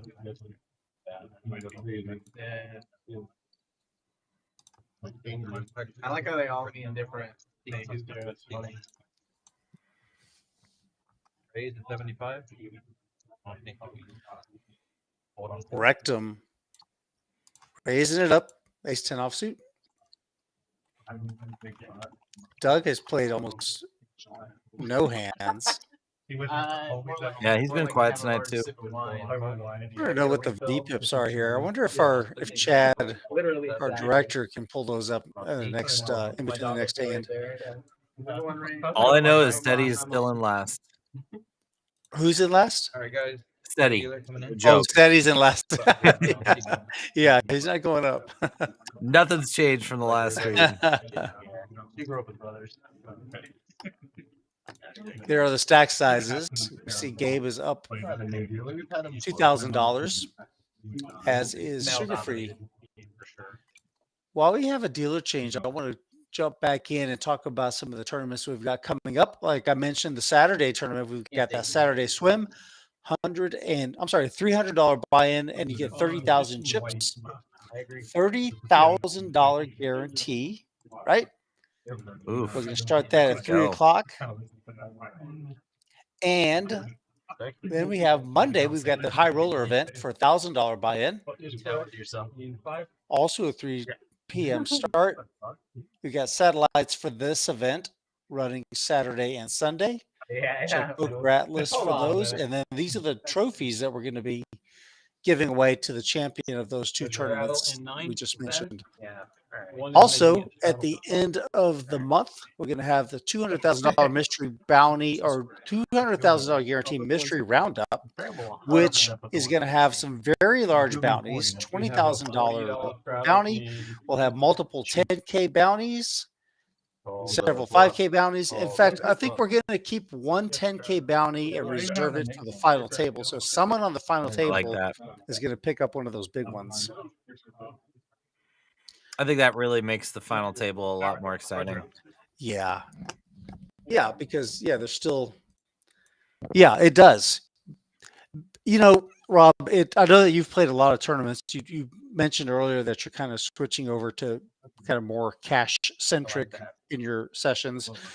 But when you play these mystery bounties, or when you play any bounty tournament, really, you have to kind of factor in the amount that you're willing to... You're trying to call an all-in, you're trying to stack somebody. There's some equity, additional equity to be realized when you think about the bounties to be earned, right? Yeah. I know that was kind of a weird way of describing it, but you know what I mean.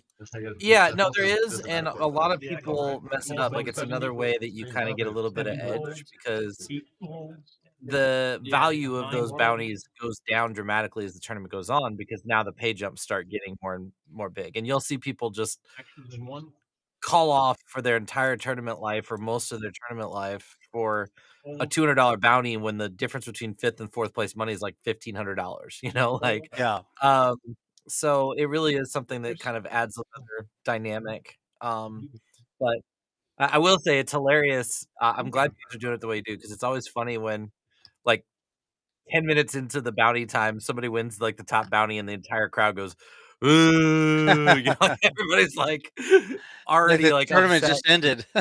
Yeah, it's like it's over. Like, why even play for the rest of the money? So I think it's really cool that you guys do it that way. This is a fun little flop here, open ended for Doug. Some runner spade dynamics here.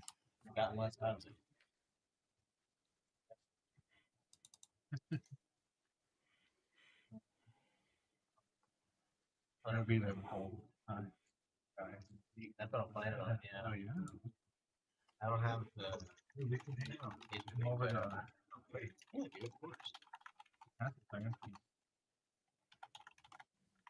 That's big. Oh, that's cool. Not that it's fine. I used to play all the time.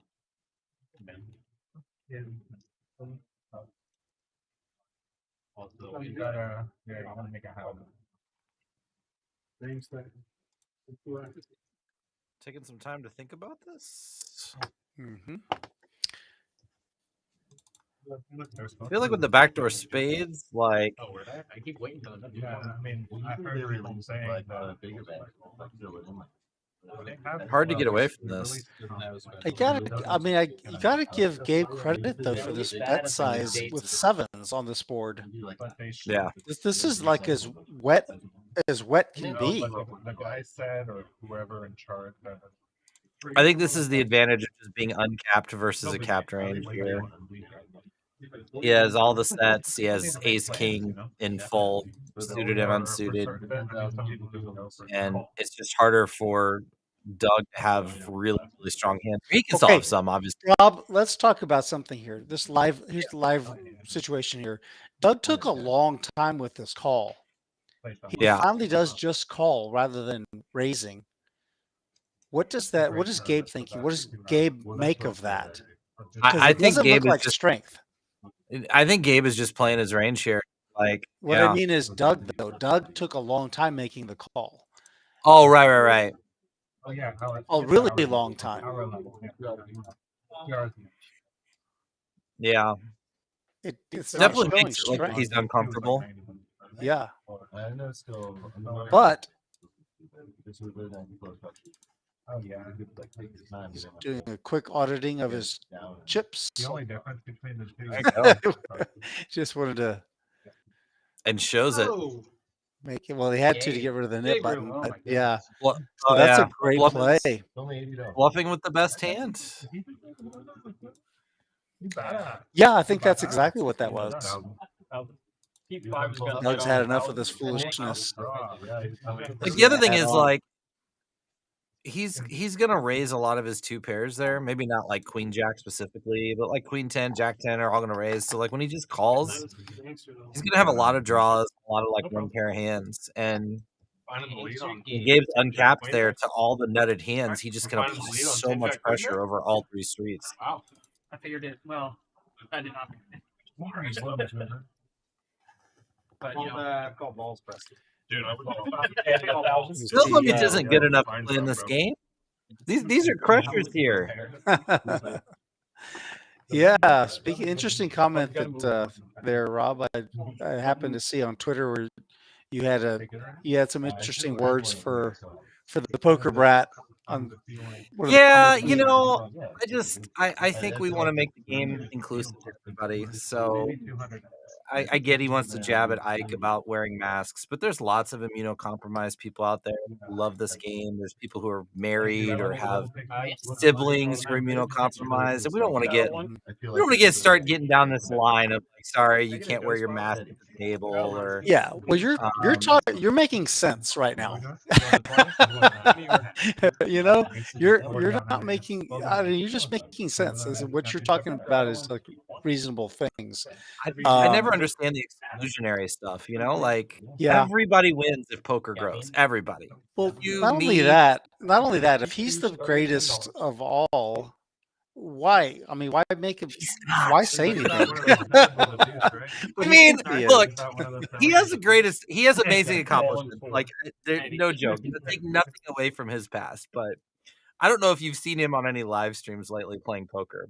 The things he does on live cash streams are like I could not sit on a live stream and commentate on him and not lose my mind. Yeah, I've seen some kind of head scratching things.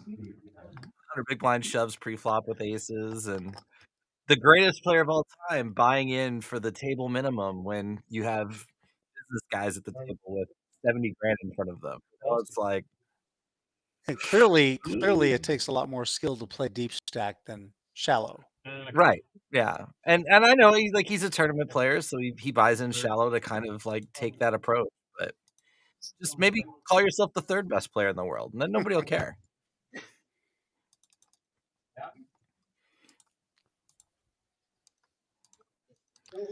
Did he ever walk back any of those comments that he made about Ike Haxton? Kind of in the way that, like, you know, a kid gets in trouble for hitting his brother and he's like, well, I'm sorry, but he deserved it. You know, like, it was like, he's like, yeah, you know, obviously, like, if somebody's really sick, they should be able to wear a mask. But we know that Ike's not really sick. So he's just winning because, you know, he has this unfair advantage. And just like 5 million pictures on on Google of him, you know, Phil with his hands over his face or dressed up Rob, Darth Vader. We got an interesting development here on this hand here. Sugarfree is raised with ace queen, and Doug. Wow, Doug jams over the top for 2,000. This game's starting to wake up. I do concur. Doug's been doing it. Oh, call! He just calls so quick. Wow, Rob, he's got Doug in bad shape. What a read! How are you not terrified of ace king? Like, that would be, again, these overplot shoves. Like, I'm just like, it's ace king, and I'm just like mucking my ace queen and not even like thinking about a call. So this is a really, really impressive call to me. Are you calling there with ace king? I don't know, man. I don't know. I really don't know. Not as fast as he did, I'll tell you that. Right. And then just drills the ace. Ace 6-5 on the flop, top pair.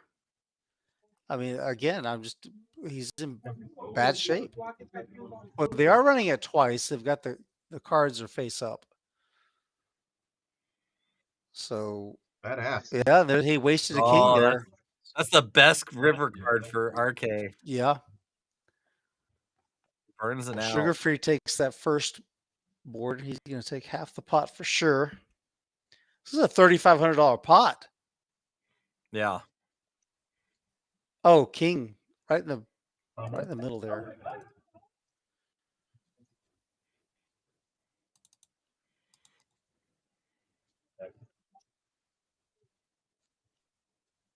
One time I thought you were making a move. Okay.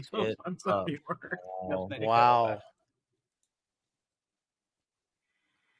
Jeez. It's got to sting a little bit. Like you make a call that it's a scary call, but you make a call. You're actually like dominating. Well, especially after the first board. Yeah. That's what made it good. That made it Especially after the first board when a king was wasted on the river. Jeez. All right, good hand, boys. Doug's, he's in there. He's swinging. He's trying. Let's see what this does to the dynamics of the table. I was gonna get that one. Oh, masks are fine, just not at final tables. Gotcha. I was like, oh. So because why? For TV? So I don't get Thanks, Lori Ann. I didn't know that. That's news to me.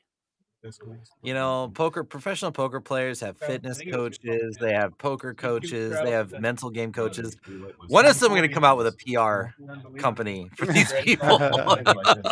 Somebody could make a lot of money doing PR for some of these guys. And what a cool job. Just get paid to sit there and be like, nope, don't say that. Nope, shut up. Nope. Keep your mouth shut. I mean, that's a good job. He's thinking about it, it's not just, but not bad. He had one of the things I did not. Squan 4 is here for Drew. Drew appreciates your presence, as do Rob and I, and the guys on the table.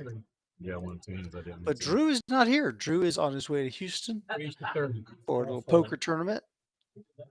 The last time I got to stay at Drew's place was when he lived in North Carolina 7 years ago. He's come so far since then. It's going to be fun to break bread with him and catch up. Yeah. Obviously, Rude would be. I don't know have we met in person? Did we meet the last time? I was down there? I think, yeah. I think, in fact, I think we played on the same table, but I don't think I had met you when we played. Right, didn't know. Yeah, I didn't know. I didn't realize I played with you until after you were gone already. And then I think maybe we were doing commentary. I'm like, oh yeah, I played with that guy. I took that guy's chips. All right, Rectum and Jacks for Gabe. Rectum raised to 30. Gabe has Jacks. Somebody did a little something. 572. I suspect that Gabe probably 3-bet and Rectum jams. Craig Savage, what's up, bud? Be in here.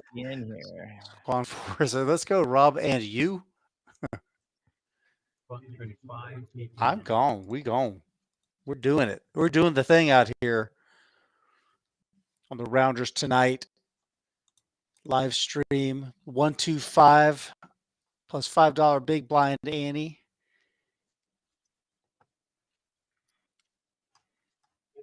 What did we decide the stack? So we started off the stream with $4,500 on the table.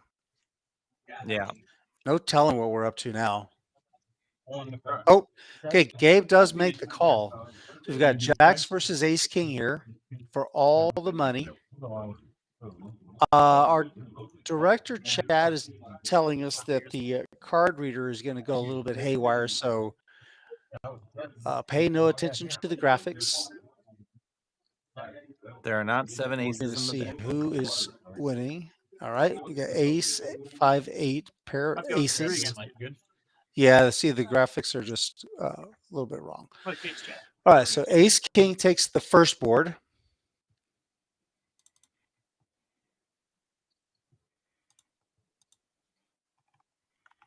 I was good, that board could run out for you. Block my straight outs. Yeah. Only use one of your outs. The reader duplicated the flop, so it's not. Obviously, you can't have that. Queen 8-4.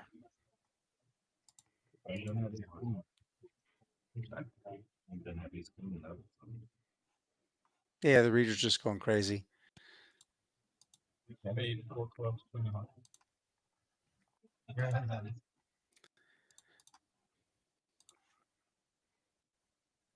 Ten for a sweat. And for a sweat. Yeah. No, I'll take a deuce here. I've lost way too many flips last week. I just need one. Running it twice should be illegal, TP Hand says. I think it's more of a fun sweat personally, but a lot of people like the. Yeah, when people put big, heaps of money in, they like to kind of even out the variance a little bit. One time Trey and I played an all-in pot free for like 9K, and we had to wait like 8 minutes for the ball to revolve. Jeez. And I was in fucking hell. Preston. Yeah, I was just like, please, put the ball out there. Like, can we just chow? It's like, Jesus Christ, just put it out there. Production's got to know. Queen. There we go. Now we got the graphics good. Oh, it looks like he's. Are we gonna have an ace? No. 6 on the heart. 6 of hearts. And the river is. We showed every card in the What's deck going now. on? So we know all the graphics are in the system. I think it's illegal to own cards in Washington. 7 of diamonds. 4 diamonds. All right, chop it up after all that. All right, remind me not to have Root on my rail when I make the final table. He'd be like, 3, a 3, and it'll be like, king, and I'll be like, Root, I'm out. Yeah. Thanks for your support.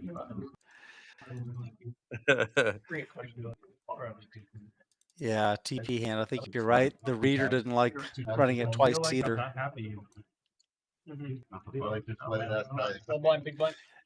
All right, there are stack sizes. I see 4, 6, 8, 10, 11. E2 has straddled. But even if I win both and I'm behind, then I'm like, yeah, so far. No, you're right. You got it. 20,000 about. C3 is straddling. Yeah, about 20,000 on the table now. And just 2 hours ago, we were up to 4,500. I like this shot here, by the way, Rob. There's a nice view of the main room. This shot gives me goosebumps right now. Last time I was on the stream, it made me really depressed. But now, the goosebumps, the excitement, hey, I'm going to be getting in that room at some point here, like that. Yeah, I love it. Warm up the car. Rob's coming to town. It's going to be fun.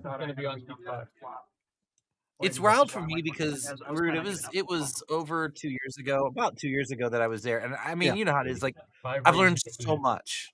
Mm-hmm. My game is so different than it was 2 years ago that it's like, it's almost existential or surreal to come back and like, the room's the same, all the people are the same, but now like you get to come and bring like a completely different view and perspective to the game. So yeah, I'm really excited to put my chops out there and see what I can do now, knowing what I've learned in the last 2 years.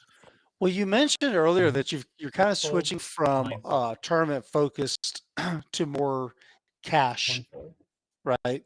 More cash sessions. When you come here, do you think you're going to do both, or are you just going to try to? Oh yeah, I'm never going to stop playing tournaments. Like they're always. It's the way I say it is, I want to play cash for a living and play tournaments for fun, versus the other way around. Mm-hmm.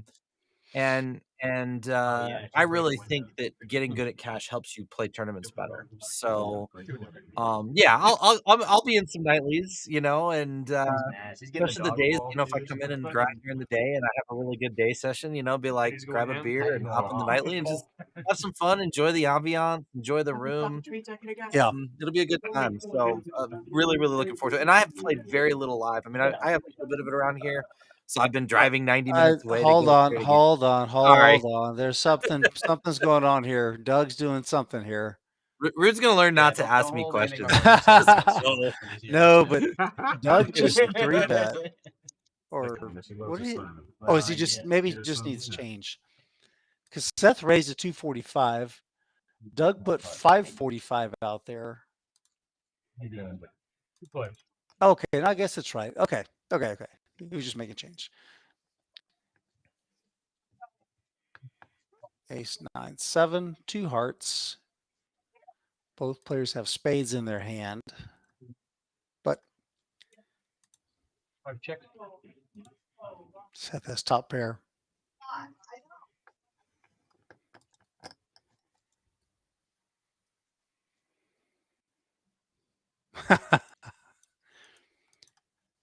TP hand with an interesting comment.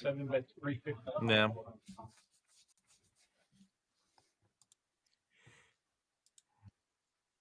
Yeah, they've definitely gone on an uphill upward trajectory since they were last at Rounders. It's cool to see how quickly people can rise up the ranks too when they put the work in. Like, this game doesn't have to take a lifetime to improve. And thank God, Rude. I tell you, our NBA prospects are pretty dim at this point. I don't know about you, but my knees are. I'll get to the gym, but I'm not going to be dunking anytime soon. This is what we're left with competition, huh? This is it. I've recently taken up playing pickleball. My mom plays a lot of pickleball, and she's invited me to go a couple times, and then I've gotten uninvited because it's a lot of fun. The other players didn't like me diving on the floor. Diving hurt. I couldn't. I don't know. Like, I got one speed with stuff like that. Like, we need to get you to come out then. Preston and I play pickleball together. You guys sometime. That'd be fun. Yeah. You knew you were wild. Danky, no, Drew is not playing tonight. Not here. He's not on the stream. He is on a road trip. What kind of weather can I expect down there over the next, 6 to 8 weeks? Oh, it's going to be pretty mild. I think even now, I think today was a high of like 65. You're speaking my language. In a month, it's probably going to be maybe in the 80s, I would say. Yeah, these two. As long as I can fade the Scorpions, we're good. I have a love-hate relationship with Scorpions. Yeah, it happens around the corners. 4 calls 60. Trey set mining with 5s.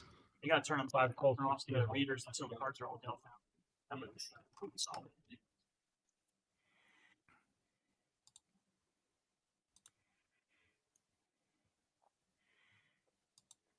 Yeah, we're supposed to get 1.5 inches of snow tonight. So, oh wow, that tells you anything. That's what I have to look forward to in the morning when I go to the gym.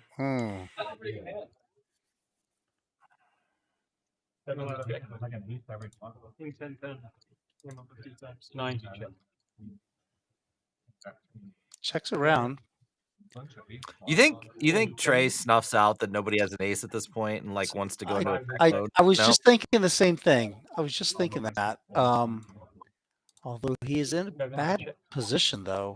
Yeah, I think if he was like last to act for sure. I think it's. I was gonna say maybe Preston could. Oh shoot! Never mind. Whatever Preston whatever I was gonna say Preston should do, rep the jack. He probably shouldn't. Yeah, Trey 100% has to just check here and hope that somebody has a bluff. There he goes. Somebody somehow find a way to breathe on the pot. Doug with a pot-sized bet. The nice thing is like Trey raising here does look really weird, but not going to matter against 9 deuce. Yeah, no, Doug's gonna let it go. 500 in the pot. Doug has 1.2K. Trey is really balanced too in these spots, like taking his time. He's got the same mannerisms, never rushes his decisions. 650? What do you think? No, he just made the call. He just called.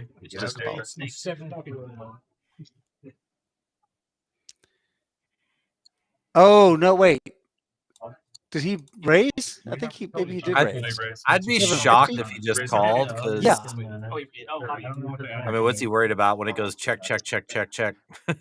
Yeah, I think he did because I saw the number 7. It just happened so quickly. But I think he raised to 750 and Doug. Didn't it look like he turned his hand over? Yeah. I think he was just saying, "Oh, I have nothing here. take these. I don't care." You got a $10 straddle.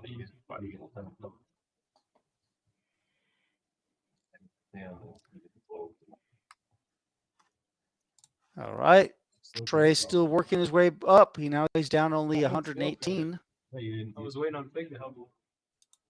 We had 4 deuce on the river. Action 1.5, yeah. Action 6 for $10. Yeah, exactly. Cold. That's that. Seven's a full. Juice waking up with big slick. 9 folds. To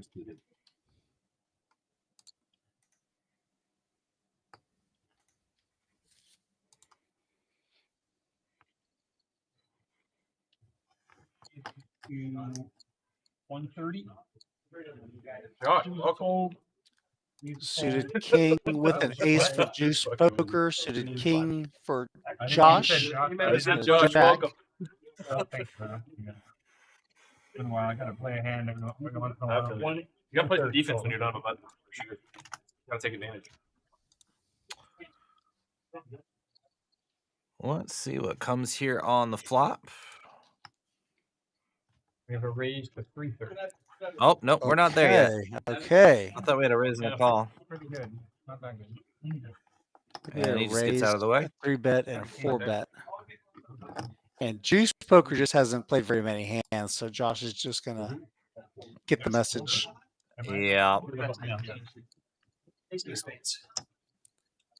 Juice up to 1.13K. Yeah. 68 in Dallas, Fort Worth. I'm going to spend some time in Dallas, DFS Brat, when I come through. Maybe, I don't know, 4, 5, 6 days. Definitely let you know when I think we're gonna hit Las Colinas. I think Vader's talked me into heading over there for a little bit. It'll be a good time. Thank you to everybody who's in the stream hanging out with us tonight on this lovely Thursday night. Playing some 1-2-5 here. The beautiful Rounders Card Club in San Antonio, Texas. We have a $10 and $20 straddle working here.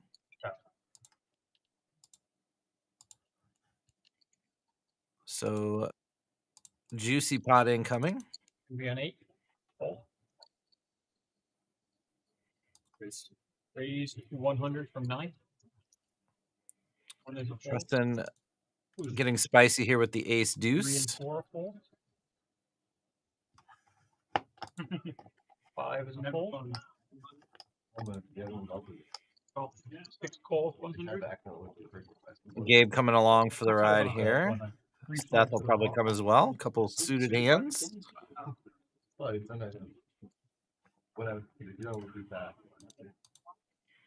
Queen 10-8 flop. Second pair for Gabe. No help for the other two players. Multi-way, we'll see if Preston even wants to mess with this. And Big O. It's kind of a hard board to triple off on. Bet of 25. Does make a bet, though. BF club, BF spades. Take it easy. I know. You don't like the different numbers. That's happened here. Trip 7, sweet, brother. Any of that? Yes. Well, they at least It goes pretty big here, too. a little awkward. This is a nice bet. It's going to put a lot of pressure on hands like King 10, especially without a backdoor. Generally, when you go these really large sizings, it helps push all of the backdoor draws out. Yeah, I check. You only have to have one twice. Or like when you like admit that person's when you actually shopping, and I'm like, oh, I'm gonna compare. Like, oh yeah, I'm gonna you know, I'm gonna These dudes play like aces.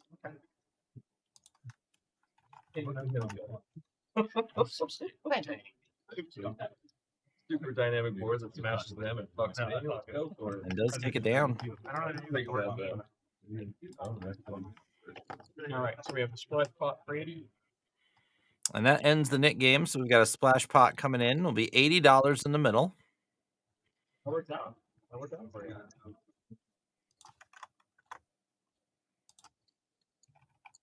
I'm very needy on my part. Full pumper? No. Yeah. Oh, definitely. My board, if we said you have an input there, it's probably enough. Or Lean you over, yeah. No. It's not as egregious as Jacob folding top pair. Oh, there's a straddle. The other Straddle. day.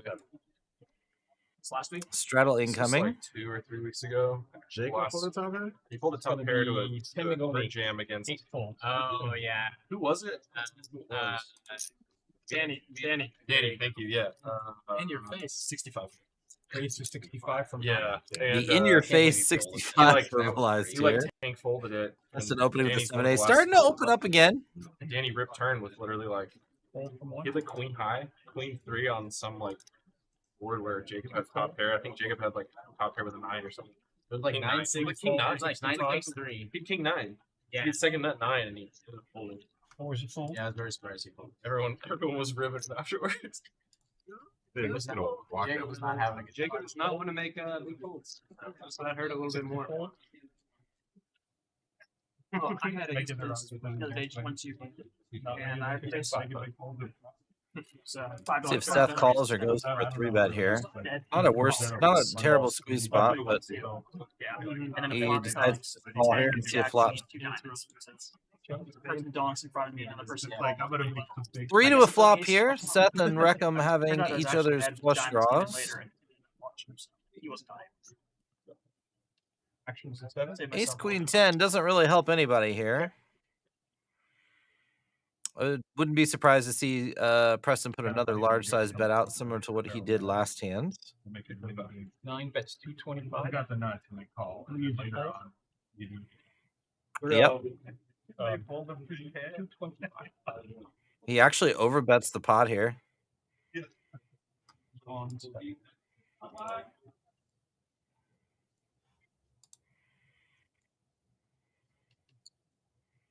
And it's going to work. Preston may be finding his groove here.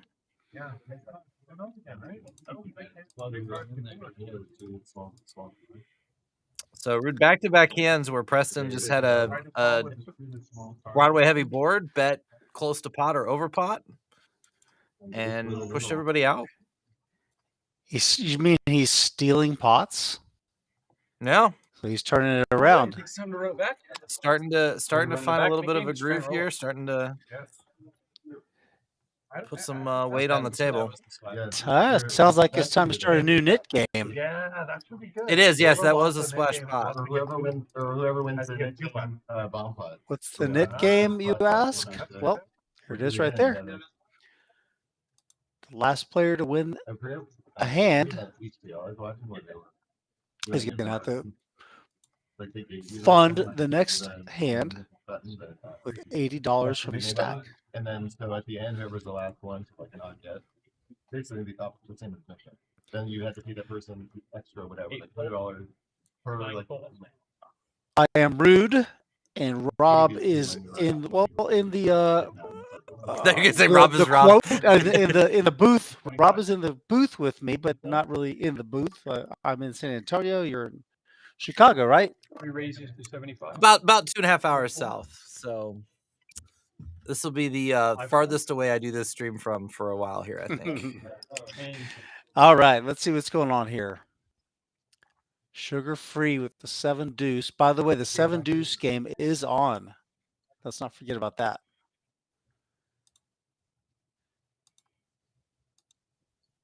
Rectum has ends. Rob has had deuce 7 3 times tonight. Now he's 1-1. He lost the first one, won the second one. Oh! Oh wow, that was He's fast. going for it. Fuck, Oh my gosh. Let's go, pocket. So do you have to? Are we gonna say it's first board for 7 deuce still? For 7 deuce? Yeah, I think first board's 7 deuce also. All right, cool. That sounds. I feel like this is gonna get spicy. No, not really. I think we get a sweat here, Rude. I don't know, man. It's hard. What are you trying to get with your 7 deuce against an overpair to your cards? We're gonna get like a 3-4-5 flop. Okay. I'll tell you in a minute. A little open-ended action or something. I didn't think a Jonathan Little follower. This is it once. Yeah, twice. Twice. You're running it twice. Yes, sir. You're running it twice. Outcomes. 7 deuce versus 10s. Theory, no, but it's hard not to make sometimes. Oh, there's the window card. All right, so we got some runner potential. Yep.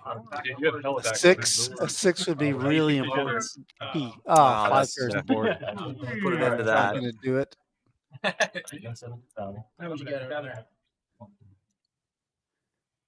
I wasted a deuce. And a lot of his straight outs are gone. Yeah, the 4s and 5s. Those 3 spades out there. I don't like Rob's chances at this point. Nope. Badass. Runner diamonds? No, can't. No, he's gotta have runner Diamonds. deuces or 7s, and that'll do it. All right, chop it up. Well, Chop it up. Oh, a deuce on the river both times. All right, there's one for the. Single spade. Here's someone so he's 1 and 2. 10 cards in this spade.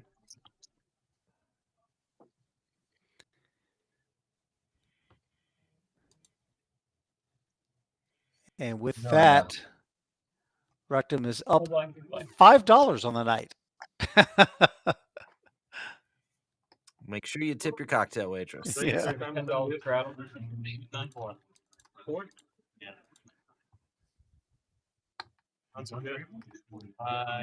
No, I lost 2.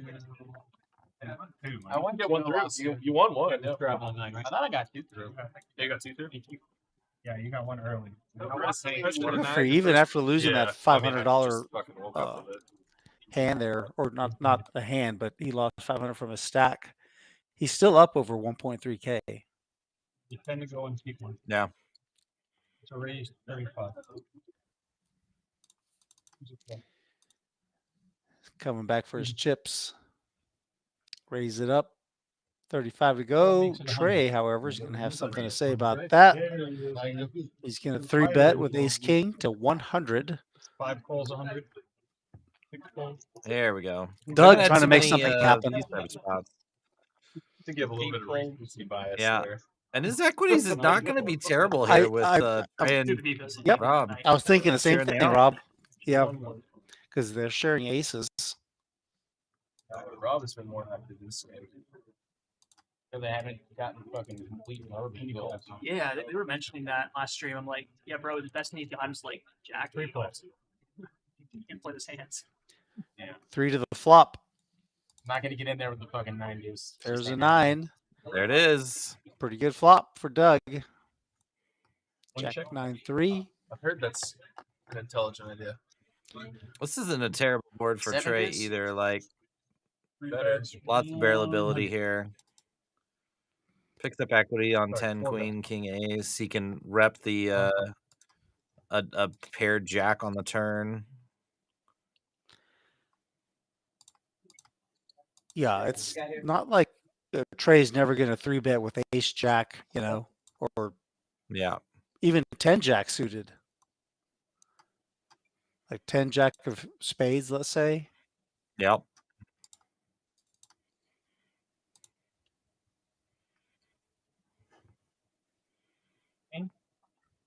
Smart. I like what you did with the 500 there. That's beautiful. I love this bet size Clean up the too. pot a little bit. It's easier to see how much is in there.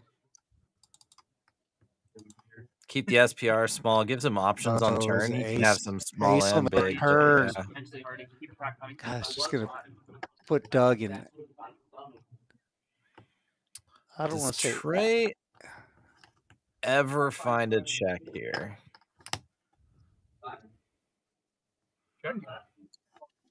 He does. I love it. Because if you think about it, right? Like, Like, what are you targeting? Like, if Doug has weaker aces, he's gonna bet him anyway. I love that check. And now he just knows he can go for thin value here. I got one, or else I would pick one. I'll take one too. Yeah. Or try to go completely polarized and look fishy. No, you're with the good. bet check. I've already got one. Both are I options. was just saying, yeah. Thank you. That 5 is a blank. You know. Yeah. That 5 is a complete blank. 200. 200. I didn't see He's that going size for the coming. thin value route. Yeah. Well.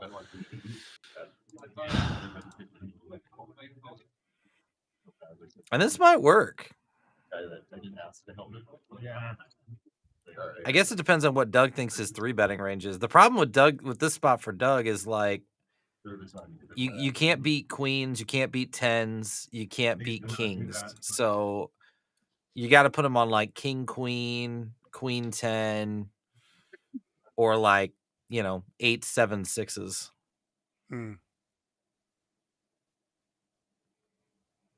So how many of those hands does he think Trey's capable of 3-betting? Yeah, what's Trey gonna check when the ace hits the turn? Right. And then bet yeah, the river. it's Scream Showdown, yeah. And that would be one argument for betting ace on turn, but I think he's got a pretty good feel for where Doug is at. So what he's about just a thinking jack about though? that. What about a jack? Would he play a jack this way? I think so. Like 10 jack? Yeah. Queen jack? Potentially.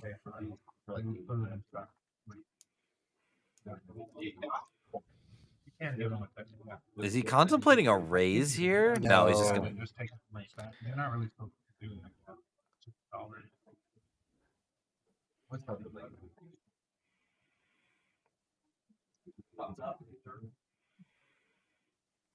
This would be kind of a weird place to bluff just because you'd expect him to barrel all of his diamonds. So maybe you try to rep diamonds. It would never work, obviously, but maybe that's running through his head. Those look like folding motions, though.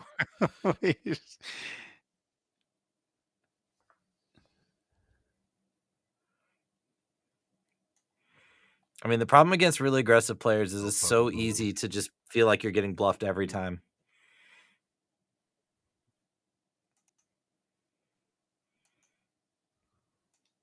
And you're like, is this the time I pull the trigger and I'm right?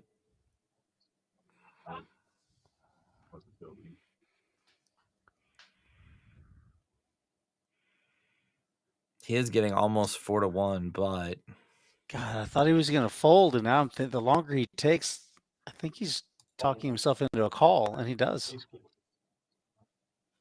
Yeah.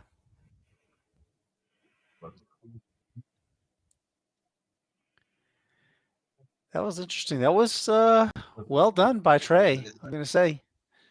Like you said, does he ever find a check here on the turn?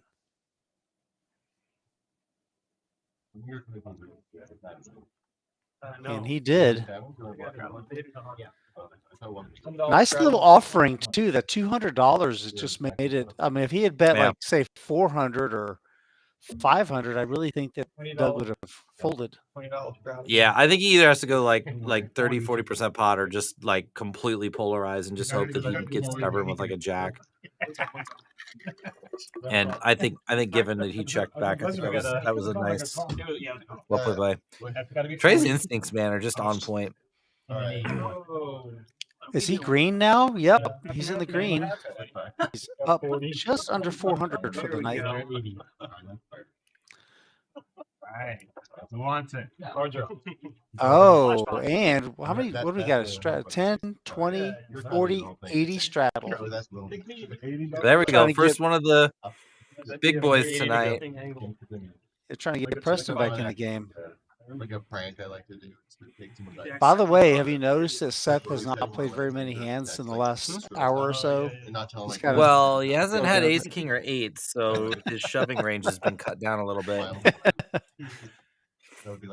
Yeah, he has been pretty quiet.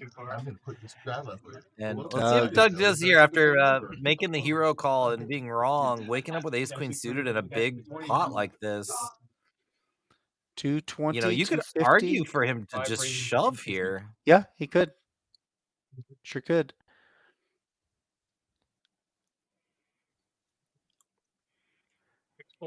If you're going to do that, I think maybe just limping there with the ace queen suited might be a way to go. Yeah, more incentivized for someone to do something. Yeah, with as much dead money is out there,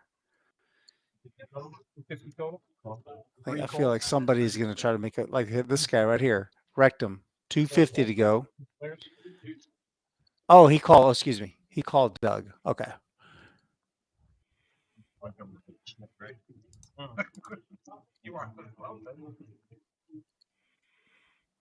Okay. Top pair for Doug. Gut shot straight draw for Rectum. How trappy do you get in spots like this? Well, because I feel like he's got less than a pot there, size bet. Yeah, like I think I'm just getting it in on the flop. Like I'm all for slow playing, but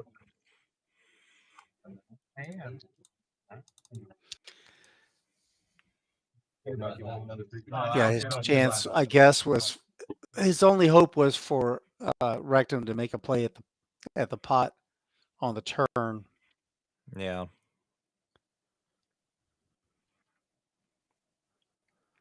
But he did not.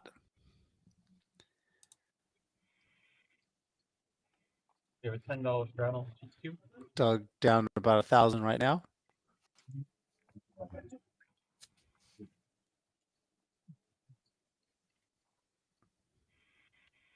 Preston just needs to double up through Gabe and then win another $1,200, and he's good. Well, the big stack on the table is Trey. He's got 4,500. Oh, you're right. Yeah, but still, he's only up 300. So he's bought most of those chips. I'm not saying that your scenario wouldn't work for Preston, but I hadn't noticed how big Trey's stack was until just then. How do you feel in situations like that? Like, I feel like when you have a big stack in front of you and you're up big or you're stuck big, it's really straightforward. But it's kind of weird when like you buy in for 500 and then 3 hours later you have 2K in front of you, but you're up 100 and you've got like 2K at risk. You know? I mean, I think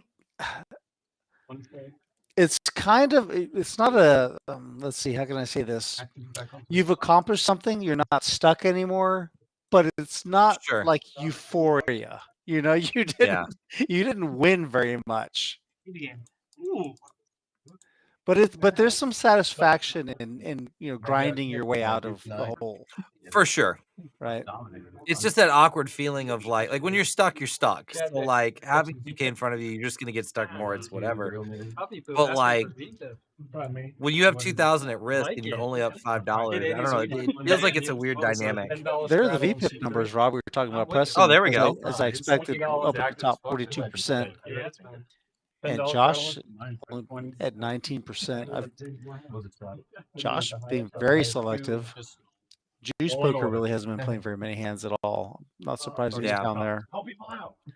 Preston 42%. He's stuck to his down the most money. Surprise. Surprise. premiums. E3? On 37. They're getting their VPIP numbers. 33%. 33%. Third place. Badge of honor. We'll have to wait for the next one. Once we go.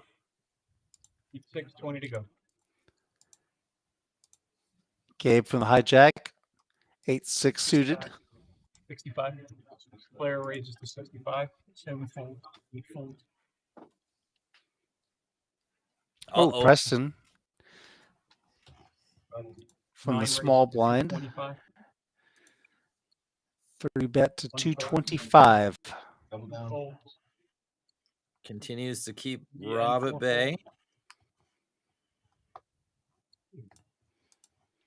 Gabe. I guess this is going to be a call for sure from Gabe. Suited connectors for Gabe. I mean, this deep, I don't know if Gabe is folding much. They have very similar stack sizes. Yeah. Oh my gosh. Do you see what could happen? Do you see what's out there? I do. I think that it's likely, though, that Preston's going to win this. Preston's going to win this right now. Yeah, he's gonna take I don't it down. I think Gabe. think. Yeah, I don't think Gabe is going to be able to continue. Oh, he did get a good price here. Yeah. Okay. Ooh. Oh my gosh, that would have been. You just felt it. That'd have been the first time I would have been uncomfortable on this stream. Like if that 9 came out on the turn, I'd have. Would you have sent an Uber to Rounders to pick Preston up? Oh God, I would have been like covering my face, but looking through the, yeah, the peeking. Oh yeah, that was. And Preston takes down another pot. $10. Now he's only down 4.1K. He's one of the small ones, but he's going to need to win some big ones tonight. Too. That's true. He's still battling. He's got the second biggest stack, right? Yeah. Yeah. So.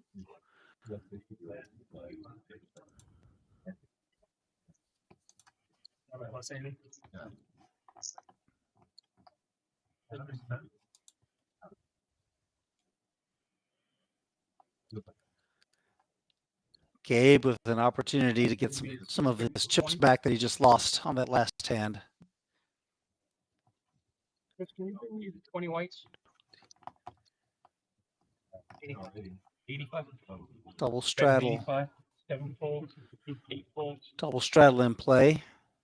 Doug has $20 in. So Gabe is going to make it 85. 85. For me. Does Rob repop this? No, he's got his headset up. There you go. I just need 20 whites. You got a raise? He does. Exactly 3. And a fold from 2, fold from 3. I'm telling you, Gabe, man, he has his timing just.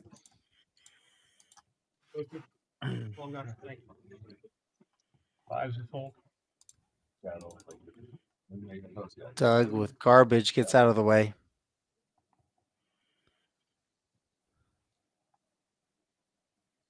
$750. Raise 750. 4-bet from Gabe. This is really small too. It was kind of a largish raise initially. The raise. Yeah, I felt like from Gabe. It's 2.5. I guess it's actually not terrible for a 4-bet in position.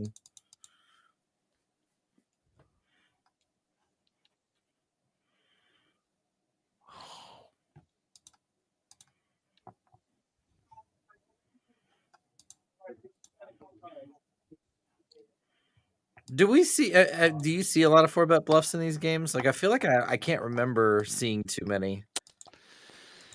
A lot. I don't know about a lot, but we do get to see some, and of course it depends who's playing. Like what players are here doing it. I didn't think that Rob was going to do it. I would not be surprised if to see Chaz do it or Seti or sure, yeah.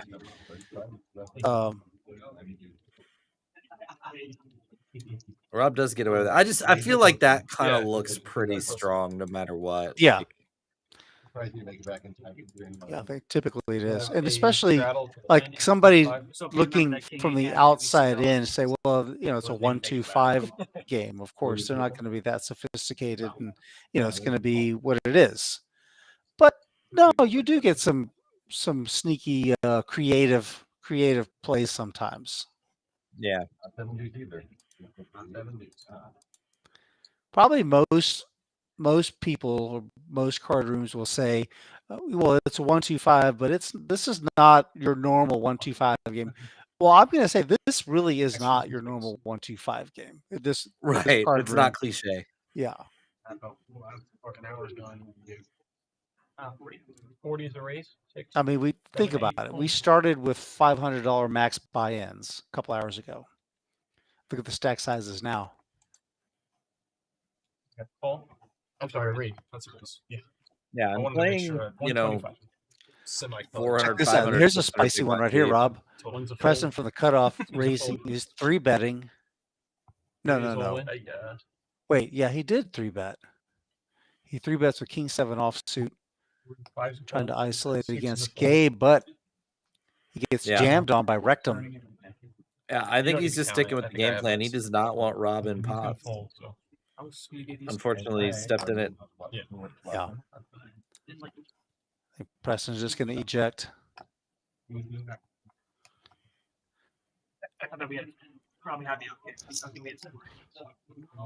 But mine's pretty dusty. I don't know. Yeah, Preston didn't have much to work with there.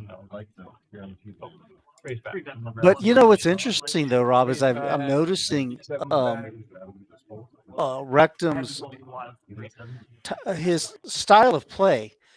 He doesn't take a long time with his. He's not deliberating. Like I don't know if he's looks at his cards early rather than waiting till his turn to act before he looks. It's kind of like he's already looked ahead. He's got an idea in his mind, and then he watches the action, and then doesn't take long and makes a move. Makes a decision. Well, and he's quickly. He's playing pretty short stacked relative to the table too, so that helps kind of keep the decisions a little simpler.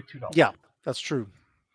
There's some comfort in only having 200 big blinds. Yeah, and I think that's good for the viewers to hear too. Like, if you ever come down to Rounders, and we hope you do, but like if you walk in to play 1-2 and you see $2,000 and $3,000 on table, you don't have to. Don't feel like you have to, match them. You don't have to match where you're stack. You can buy in for the min, or maybe twice the minimum buy-in, whatever you're comfortable with, and then just play within your stack. Yeah, I think that's what I do. Yeah.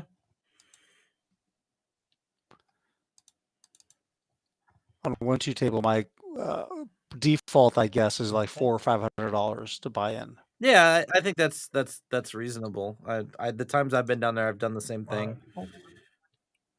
On the 1-3, I'll buy in for like 600 or 800, 6 or 8. I like to have 500 when the dealer change comes and they do the bomb pots because those are good. They're juicy. Recheck. Top pair for Rectum. My goal before I leave San Antonio is to play in one of the bomb pot tables. I want to do it at least once. Yes. 5-5 or what? No, they don't do it 5-5. They call it by the ante, right? So it'd be like $25. Well, that's a pretty big one. They don't run all that often. There was one. I was at home Saturday morning, this past Saturday, and I looked at Poker Atlas, and there was a $10 bomb pot game going. So it doesn't come around that often. So I got in my car, got dressed, got in my car, drove down there, and it broke right before I got there. Oh man! And it was probably early. running like all night long or something. I'd never get there. Yeah, I think so. They played overnight. And I thought, oh, this is gonna be great. I would have done the same thing, Rude. I would have done the exact same thing. So I sat down. I guess like I said, the game had just broken, so I ended up playing 1-3, like four-handed for a couple hours until the game it became a full game. Yeah.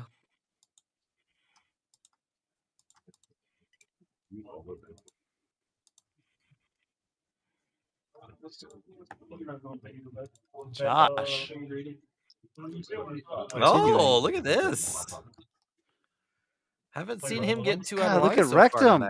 Top pair. He's gonna go with it. Like I said, he doesn't make a meal of it. He just and that's the perfect example, right? If Rectum has 3,000 in his stack right now, he can't make that move. Right. I mean, he can, but like it's a lot harder. Well, he's getting more. His stack's getting larger, so he's up to just about 2,000 now. Oh, just down. Okay, 1.7K, we'll call it. So he's gonna get to the point where it'd be interesting to see if his style changes at all. Yeah, you just gotta be aware of what your SPR is. As we have a dealer change here, let's talk very quickly about a favor I want to ask of you guys in the chat. If you wouldn't mind, please do us a huge favor. Please smash that like button, subscribe to our channel. We've got stuff, we got good content, some good games we want to bring to you. We are going to have some final tables. We get a lot of viewers on the tournaments. A lot of viewers. People like to watch the final tables. And we've got some big tournaments coming up this Saturday. This is a trophy event. Saturday Splash, $30,000 guarantee. It's a $300 buy-in. And then Monday, we're going to have the High Roller event, $1,000 buy-in. $50,000 guarantee. And we're going to have trophies for these two events. There they are. Very handsome trophies. 7:30. And at the end of the month, starting February 22nd, going through March 2nd, we're going to have several day ones for a $200 buy-in, $200,000 guarantee, mystery bounty roundup. This is going to be Is great. that final table going to be streamed? Yeah, typically we do. I don't have final information on that, but typically we do the larger ones that are like the multiple day tournaments. We do live stream those. Nice. As I mentioned, for the top bounty is going to be 20K, and we'll have a couple of 10K bounties as well, and several 5K bounties in play. So we're going to have quite a few smaller bounties. We're going to have small bounties, right, to play for, but more bigger ones. We don't have like the medium ones. Like there aren't going to be that many $500 or $1,000. I'm not saying there won't be any of those, but not as many as we have in the past. Yeah, everybody wants to pull the big ones. Yeah, got some more big ones to play for. It's been 5 hands, dude. Like it's been. My name's been cleared. It's been 5 hands. I've been tied for a second. No, I'm not saying not playing those hands. Josh I haven't seen you raise the 5. makes it 45. No, what happened here? 85. Okay, I see. Josh made it 45 to go with tens. Trey, 3 bets, 215. Seth is looking at ace queen offsuit. He raised 585. Josh jams all in for 822. Trey gets out of the way.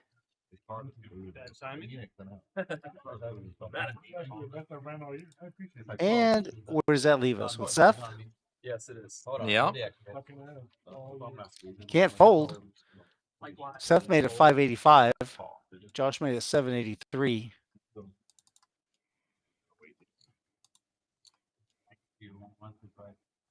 So it's a foregone conclusion.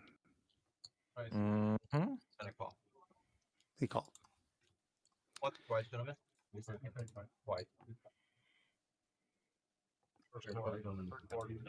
Seth wants to run it twice. I guess Josh does as well. Do you have the knit button? Neither player has a knit button in front of them. Clean flop for Josh. Paired board. Oh, 3 pairs the board again.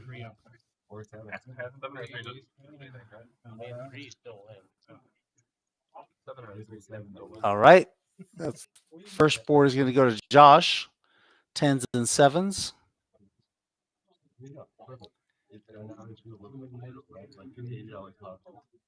Queen right on the. It's interesting though. Every time that we've had a big pot where guys have gone all in pre-flop,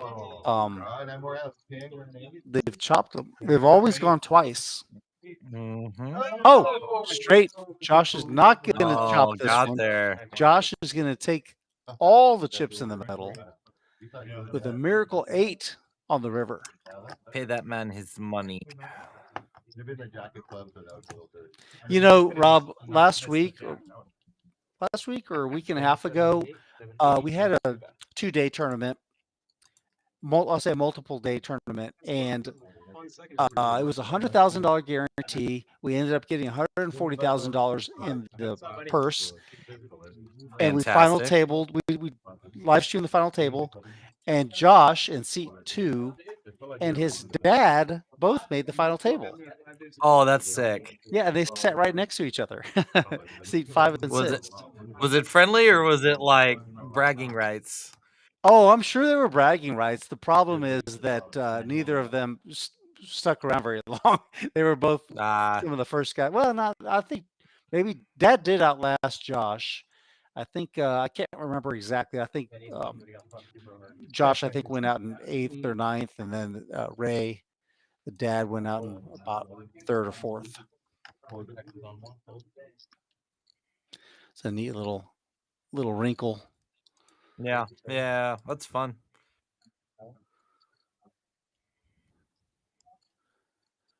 Josh starting to gain momentum here, mixing it up a little bit. He was the lowest VPIP number representative on the table at 19% when we looked.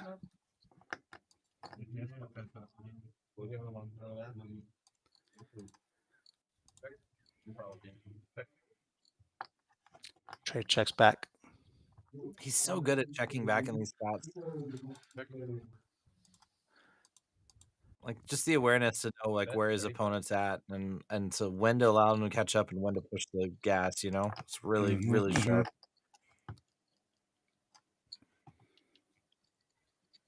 Takes it down with the bet. Elementalist is in the chat, keeping me straight here. Thank you. I do appreciate that. Josh went out in 8th, and Ray, Dad, went out in 7th.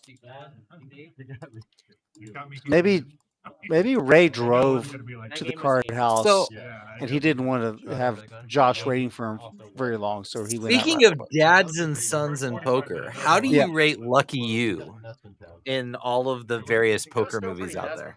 It was crazy before. I saw that movie. That doesn't sound like a very raving review.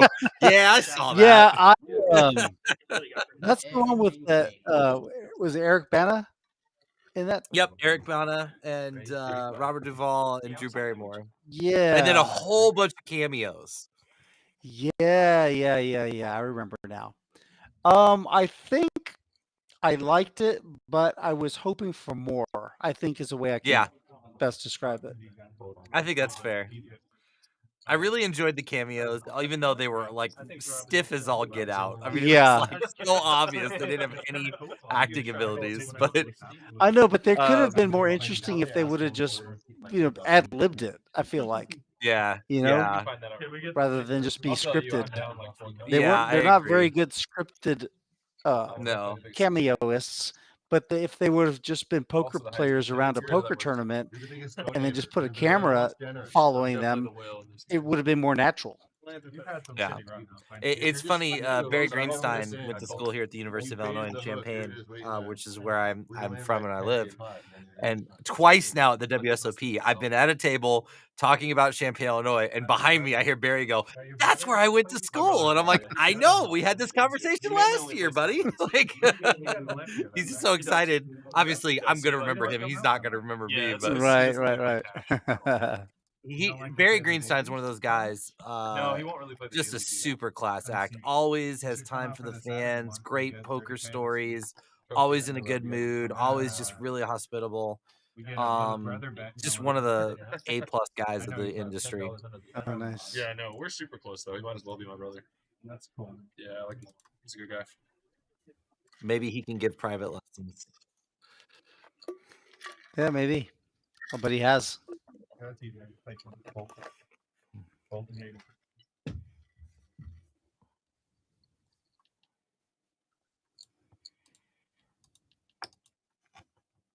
Raise the 40. I've had a lot of. We don't have a lot. I've had like 4 Doug on the button, raising up to 40 with the 2x4. Seth, small blind, ace 8. Makes the call. Yeah, I called people. I didn't want to. Like he's got to have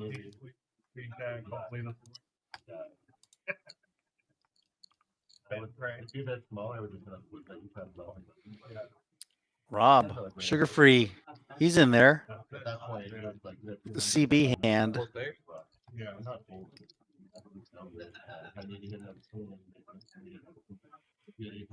4 ways to the flop. Flop missed everybody. It is hard to make a pair, I'm telling you.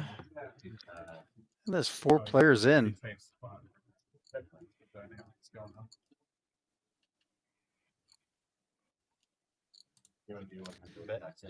Doug with a C bet into 3 players. Well, he is last though. Was kind of quit there. Did you see that? Like, almost like he was a little uncomfortable making the bet. Yeah, if an ace came one last look at the flop before you let it go. That's gonna work. Why, Rude, do people look at their cards after the hand's over before they muck them? I feel like the only reason people do it is because they've seen everybody else do it, and it's like just this like I don't know. I think maybe there's some of that, but I think when they do this that way, like what just happened, he got one through. It's kind of like reaffirming. It's kind of like a congratulatory little trophy. Last yeah. look, like you're putting it the image in your brain before you muck. Like, yeah, I just got one through. I have 4 high here. So would you think that's more bluffy? Like when you see somebody do that, would you lean towards like they maybe we're messing with you a little bit? It seems like it, doesn't it? Yeah. So we're putting that on the list with the double-fisted bet. Yeah, we're going to test that too. Somebody said that about me the other day when I bet with 2 hands. Oh, he obviously has it. So of course later when I didn't, I did. Yeah, you're like later. hugging the chips and sliding them in with. Oh, haven't gotten.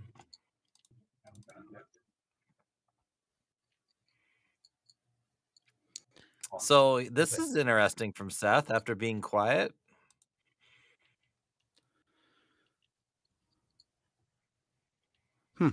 Three ways to the flop. 200. I wonder if there was a decent sized straddle. Let's see, 633.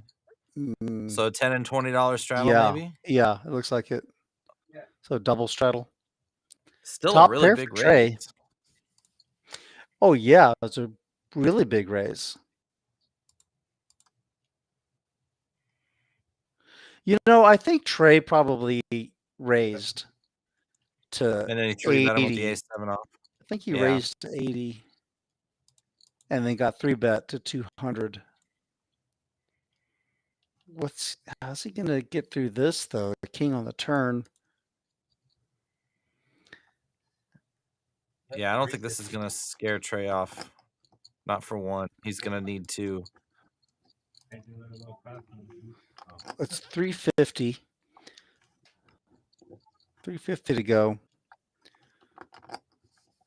350. So it's like 3.5 to 1, right? The price. Almost 4 to 1. On the paired board. Oh. Well, he's still losing to king anything. He now has 3 pair. Seth checks behind. He gives up. 2 pair, Jack 9. King anything is good there.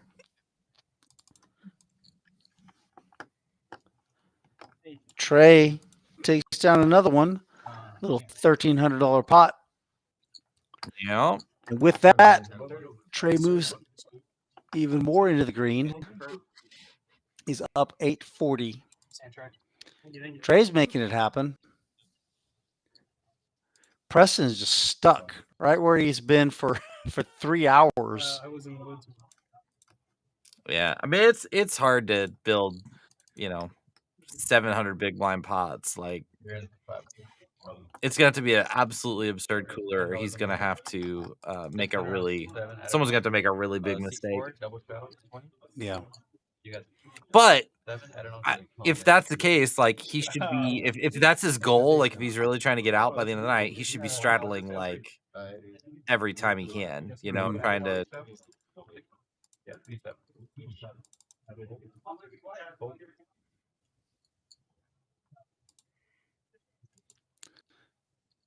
King 5, small blind. 20. Raised to 75.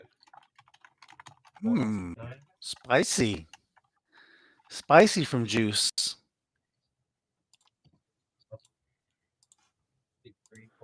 Heads up for the mid game. Heads up for the mid game. Heads up for the Nick. Oh, he's defending my honor. I was like, I'm fucking dead here. Remember me. Come hither, knight. Take my favor. So Trey and Juice still have the knit buttons. 55.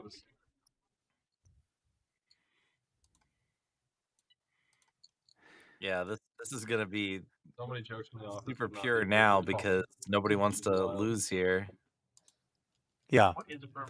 The thing is that he's already got, like, if you lose the knit game, it costs you $80. But he's already got, you know, might cost you more. Yeah.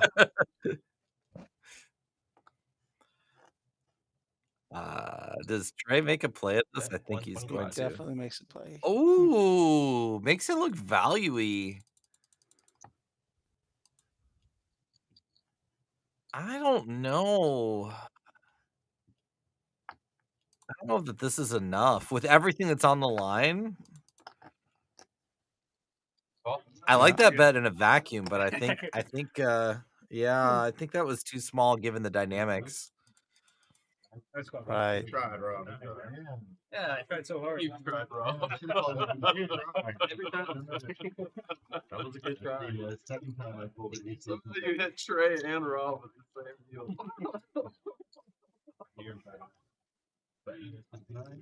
I lost more defending my friend. All right, 80 in the middle. Yep. Trey is funding the splash. Your river bet was more than the splash pot. That's right. Very nice. Splash pot, $80 underway. Speaking of splash, did I mention the tournament on Saturday? The Saturday Splash, 30K guaranteed. $300 gets you 30,000 chips. We'll be starting at 3 p.m. Come join us. Yeah, keep the game going. 11. They're about to. But I would more, especially if they're loud.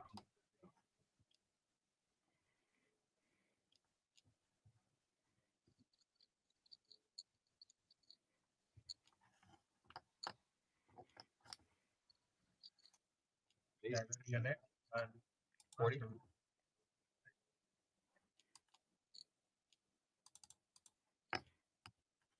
Preston wakes up with a hand.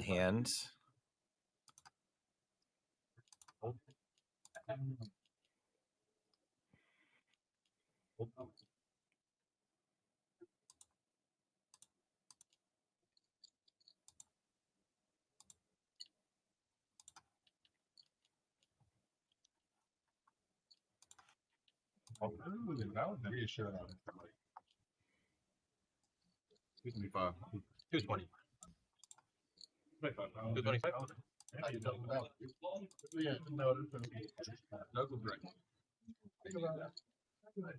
This looks like a setup for a big pot. Mm-hmm. Yep. Oh, he's going for it. He's going for it. Ace 5 suited is the new Ace King suited, unless Yes, you it run an is, Ace isn't it? King. Then it very much isn't. Sure. Thank you. He's asking for twice, but he's only got a 5. Run it twice. Oh. Doug running into He is it. suited at least. Yeah, that's true.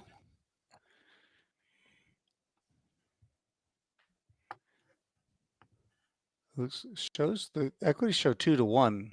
I thought it'd be worse than that, considering the other. I think it is. That feels off, but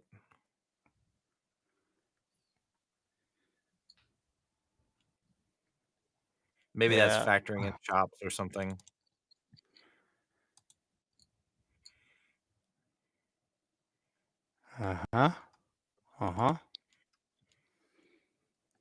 Unfortunate the king came on the turn. He would have chopped with him if turn had been any other card. There's a 5 in the window. Oh, man, how do we keep finding these chops? A 10. A 10 would be nasty. Oh, okay.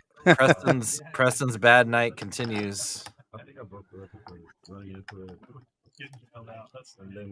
that was an opportunity to get a good chunk back. Yeah, that's what I was thinking. Like, please let us. I feel like you want. Dude, that's the best. That's feel like you want. It's the perfect squeeze hand. Like I block it. He ain't got block it. His queen. Like the perfect. Something like that must feel like. Never mind. He has it. Yeah, we're gonna go one more time. He has it again. Yep. Doug made a good observation there. A little post hand mortem discussing why he made that move. He had the ace 5, blocking ace king, blocking aces, blocking ace queen. You'd have done However, that too, Preston, right? there are 4 aces in the deck. I mean, if you had 3K, I don't think you're ripping. I would feel like I made a good decision. He shut up. Regardless of the result. I think with the splash button there, it's even better. The result was good. Okay, let's see if Seth is going to make a play at this stand with a 7 deuce. First, Gabe looks to have 7-6 suited. He's going to raise it up, 40 to go. Let's remind everybody that the 7 deuce game is on. Each player will have to pay Seth $25 if he wins with the 7 deuce. He does raise it. He understands the assignment.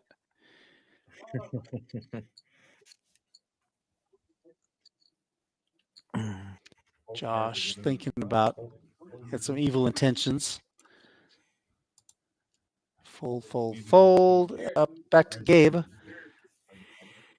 Seth's missing a lot of his outs too. There's some other folded 7s, so this is just going to be hard for Gabe though. If there are, you said there are other 7s that are out. I thought there was another 7. Yeah. Probably. It's not going to be hard with that flop. Yeah. God, he's double gutted and the flush draw. Oh, the kid doesn't miss. It's the rounder's hat. Wow, wait a minute. Okay, that's not bad. That's not bad. I like Seth checks behind. So if he had like ace king, you probably wouldn't want to bet that board. What's your bet size here, Rob? Quick. Pretty big. Nah, he made it small. I was thinking the same thing. I'm going like 2/3 here. Yeah, I was thinking 200. Yeah. Even bigger.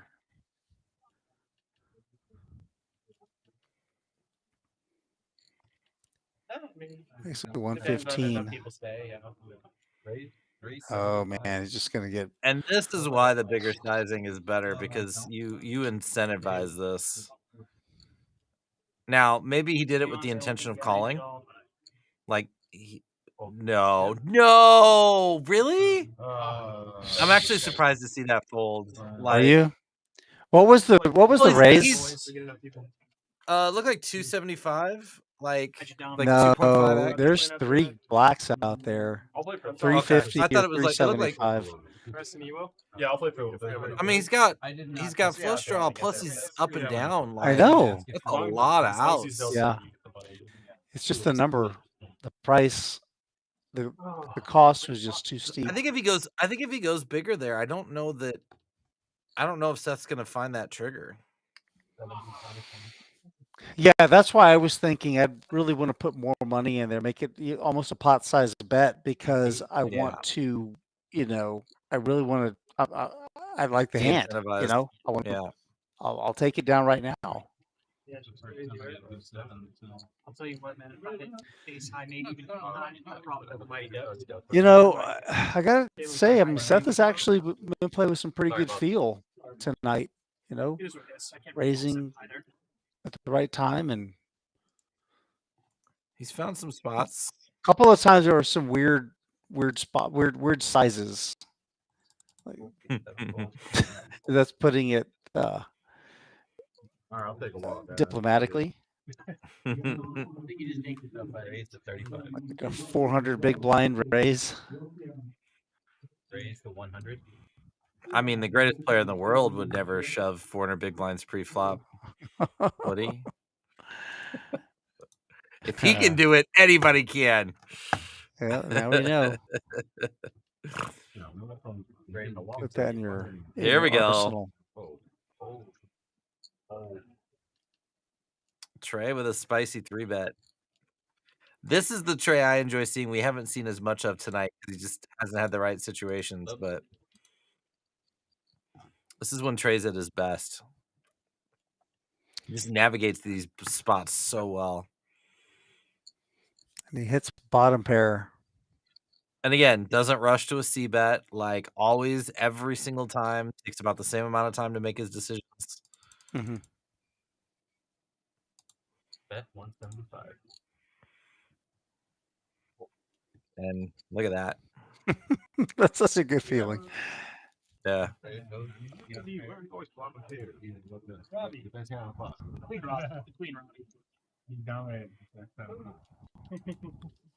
ahead, Gus.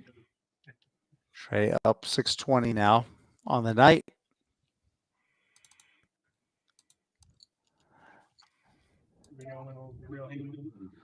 Seth is actually down 200 on the night. I didn't realize he was in the red.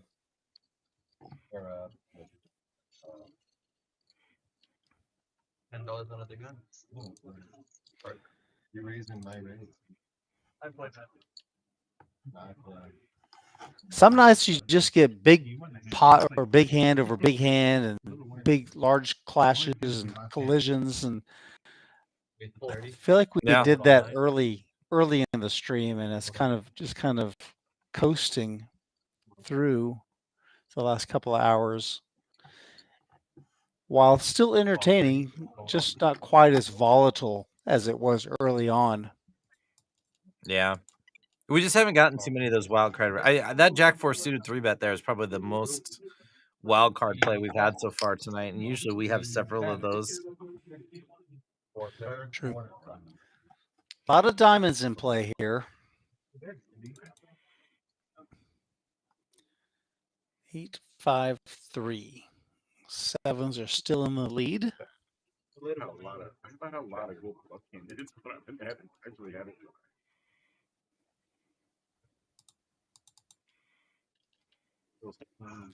Gabe checks his sevens. I don't know, man. There's not a lot of turn cards that you're gonna like on the 8-5-3 flop, and you've got sevens. I think you really kind of want to maybe ask some people to get out of. Yeah, take a stab, make a bet. Doesn't have to be super big. You know, he's got a lot of good barrel cards too. Like he picks up equity on a 4, a 6, a 9, 10, or sorry, not a 10, 7. Like, you know, it's not like he can't barrel. I guess he's just Rectum does have a 10. No, I don't know. I've got some but yeah, okay. That's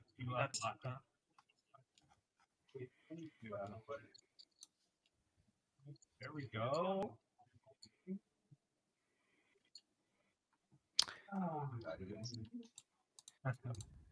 Thinking about firing there. I'd call something modern. If a spade came and you fired, I might. That was a good river card. Yeah, I figured if the spade comes out, it's probably not. I was hoping for a card just like the one that came out. I was gonna probably check raise there. Unless you had a queen X of spades, I don't think. Giving away too much info. We appreciate it on the stream, but can't bluff every time, right? Not every time. Good try. You notice the certain guys that just they never talk strategy at the table. You know, they're Yeah. Eventually, you're gonna run into it, even if you're trying to. Good fold. I guess they play really backwards, but I got the good hands that just fold open. Y'all ever do that in bowling? You know, put the lanes up and try to get the least one. It's pretty fun. Oh, like bumper bowling to try to bowling, but you can get least. That would be really fun. I played again. It's actually fun. Like a little Brian ball. spot through Robin. Fun game. 20? Fun game. 20 to go from Doug. You 20.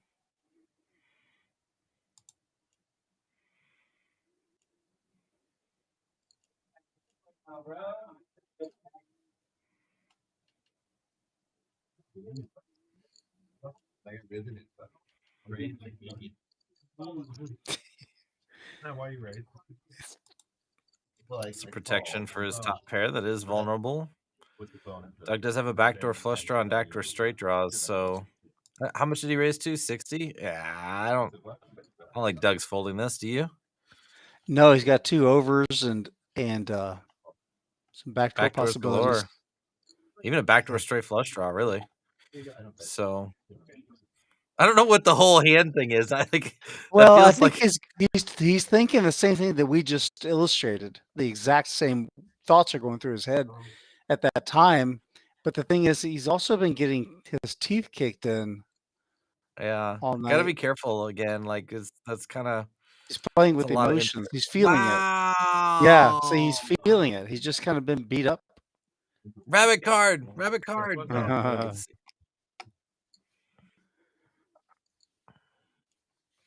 Super curious. There could have been a lot of fun turn cards there, including a jack. Jack would have been a wild turn card. Yes. Yeah, but as far as Doug knows, a jack is a great card. You know, he's robbed us of an opportunity for some fun.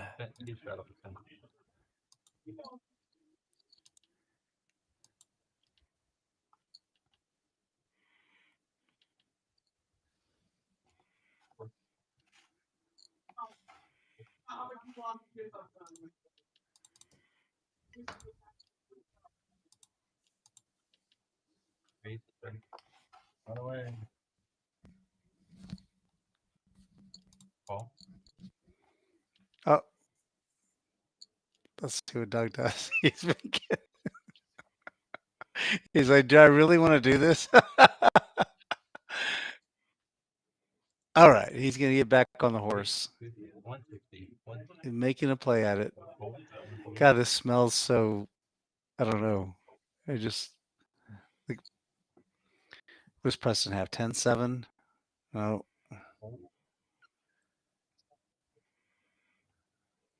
Trey's got money in there already. Ah. There it is. Trey, okay, yeah. This was nice. I just have Trey's. This was good as shit. Never gets old. Never gets old. Fuck yes. Shit, Put that one in your pocket. Oh, I got some pretty shit. There you go, Phil. I'm actually got these. Why have not? Did you only do say off? Really? Not much longer. You've been the recipient of a 7 deuce pun. Yeah. So I think you won the only 7 deuce hand last week, right?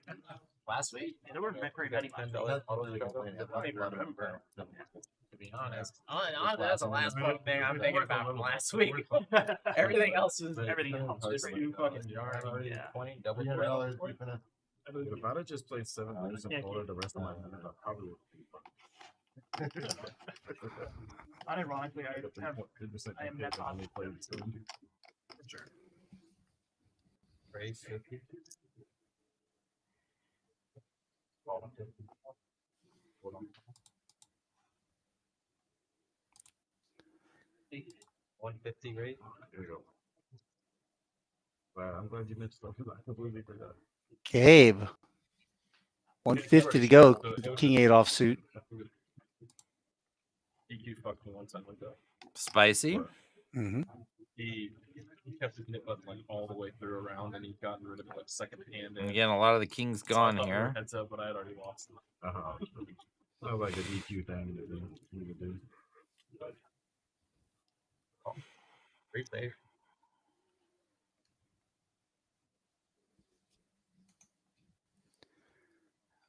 Three players, all with the king. And the worst king is in the best spot.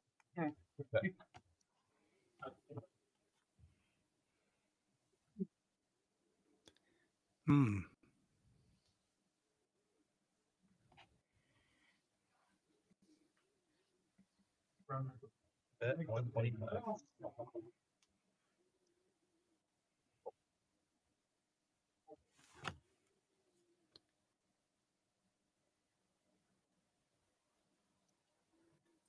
Gabe was a pre-flop aggressor.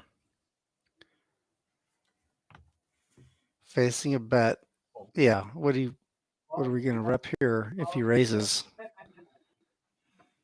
Yeah, you No. very lucky you're only done. Considering you ran into it twice. Helps to flop it. Sorry? Usually I get lucky avoiding an ace I would coming. agree, yeah. I would agree. You have 8s or 9s, something like that? They're both lying to each other. $10 up. But guys, we're gonna see it in 15 minutes. Yeah, good. That 10 or 25? 10. What does Habibi mean? It's like beloved in Arabic, right? Arabic or I played any poker out there at all. no, I dated a girl when I was younger that was her Latin name. Habibi? Oh wow. Skater Die 87 joins us. You're late. Where you been, Skater Die? Arabic or Farsi? Just kidding. Glad to have you. Thanks for catching up.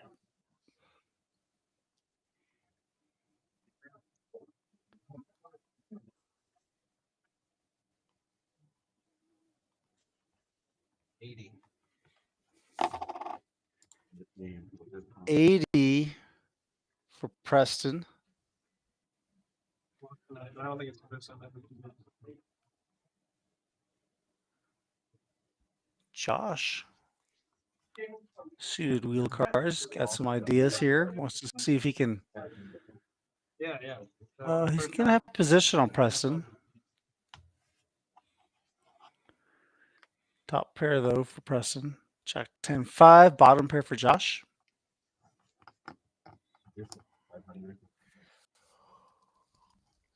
Bet 55. The 100s are the only ones that are 55. Should be enough to keep him around. Mm-hmm.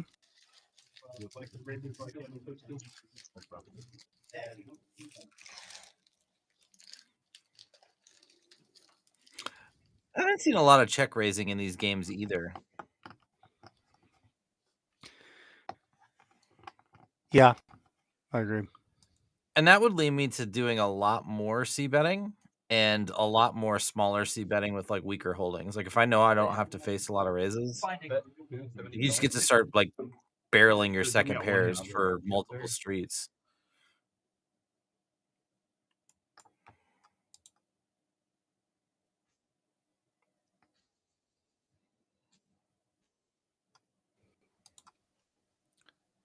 Josh thinking about it.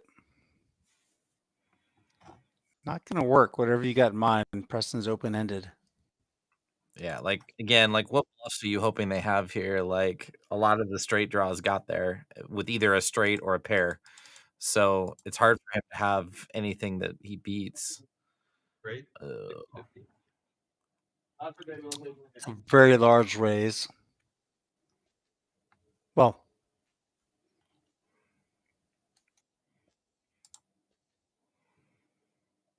so what's Josh representing? 8-9? Yeah, like he's blocking the end that he's repping. Oh, Preston. Really well done. He's gonna say he's blocking the hand he's repping, and it's a really good price. So like, he's never really gonna fold there for that amount. So there's a bigger pot. Preston slam dunks Jack 9, but he was way in the lead. Right? We got $10 under the gun. 4 and 5. Yeah, I guess to play player like Preston, having blockers is really, really important.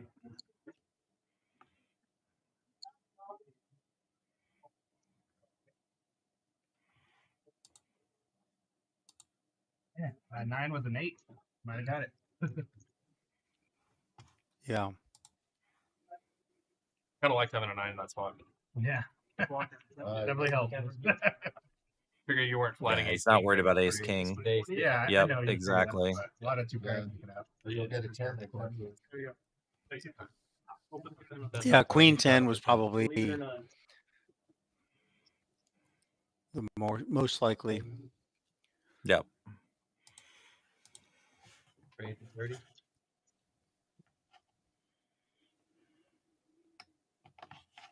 Okay. King 10 offsuit for Seth. 30. Preston's got an ace. A bad ace, I might add.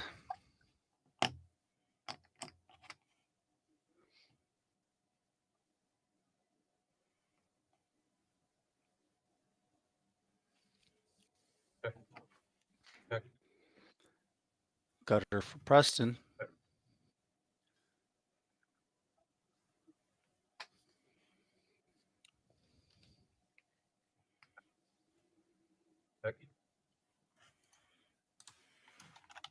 Set of deuces for Rectum.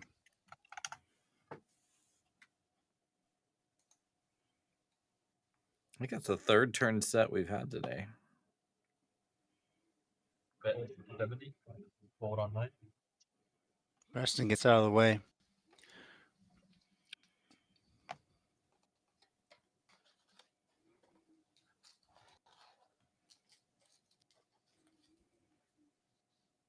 There's Trey to 3.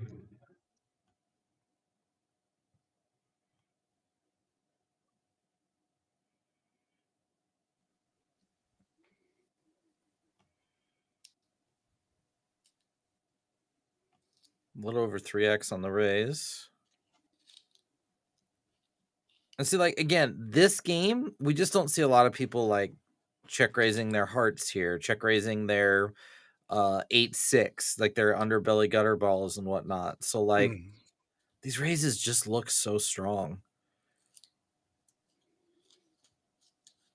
He's blocking king queen, so it's less likely that he has, you know, like the open ender type bluffs here. I was thinking most of this stuff has been pretty straightforward, especially from Seth and well, these two players in particular. Yeah. And this is where I think players just get they get so caught up in just the dynamics of like, oh, he can be bluffing this and this and that and that, and they just don't think like about the dynamics at the actual table. Like nobody's actually bluffing those hands right now. So Jack pairs the board. You get snap called? Yeah. Wow. Time tonight. I would have gone bigger there, but I might have not gotten value. So his sizing was very good. Like I want to get max from a jack or hearts.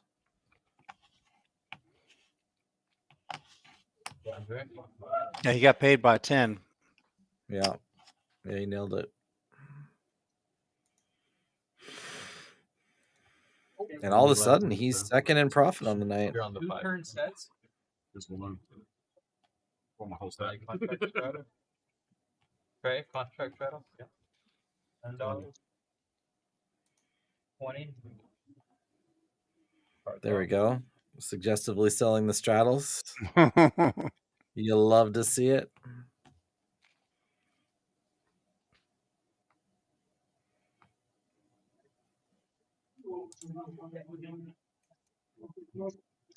Trey, 75.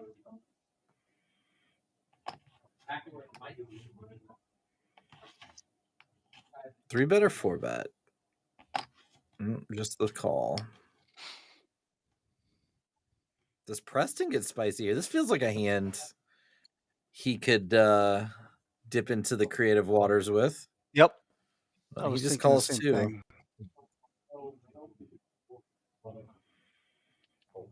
The nice thing about those small suited connectors is you can hit your hand or completely whiff your hand, but rep the board.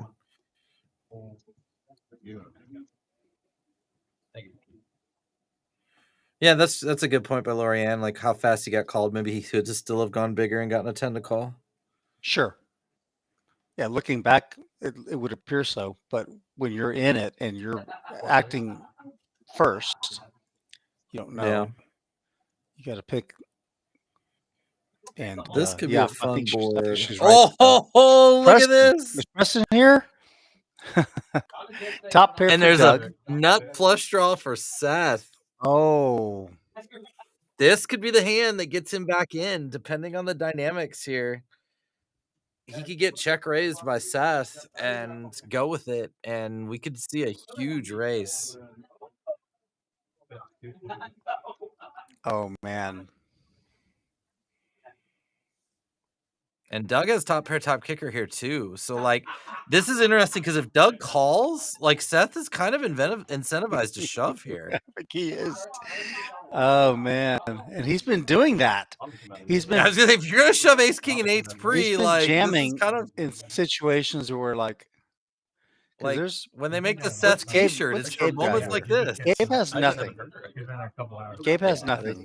There's no interaction with this board. I think this is like he forgot it's his turn. Oh, there we go.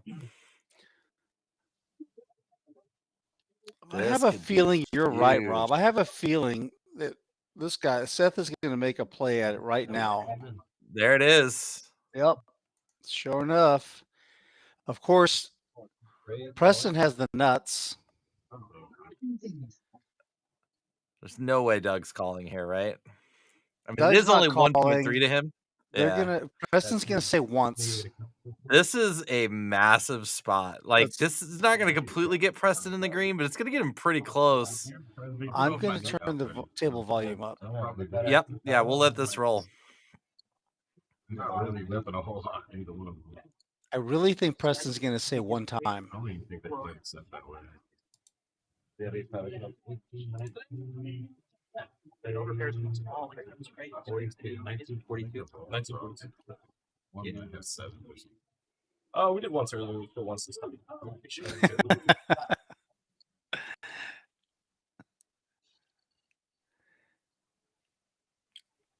Club on the river. Oh, he picks up Alex with the straight draw.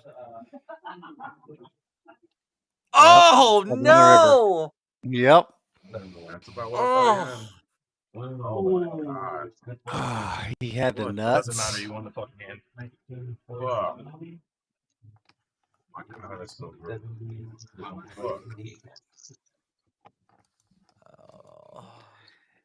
The frustration setting in, and understandably so. Yeah.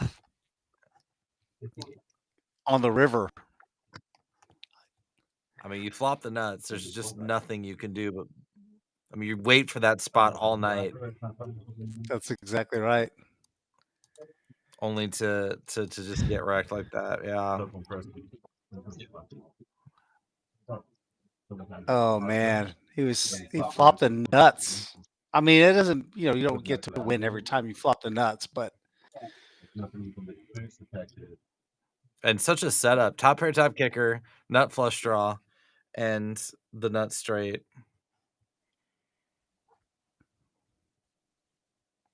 Mm. 35, 25, maybe 35. Whatever I can buy.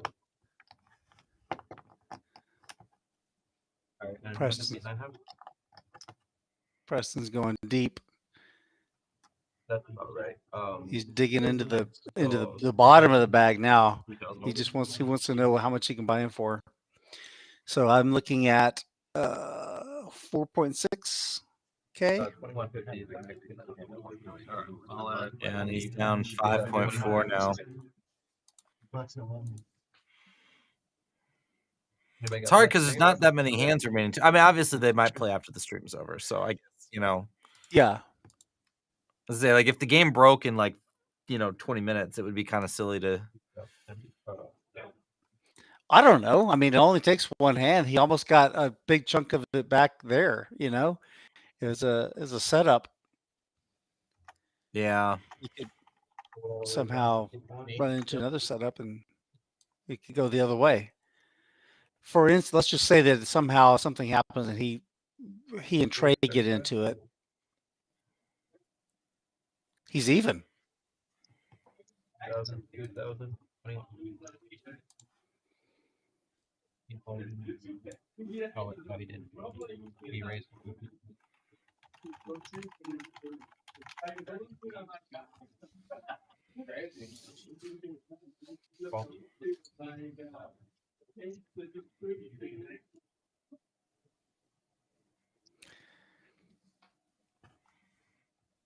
Yeah, Preston really wanted that one. I don't blame him. It's been a rough night. Yeah. Yeah, I know. Don't let me too much.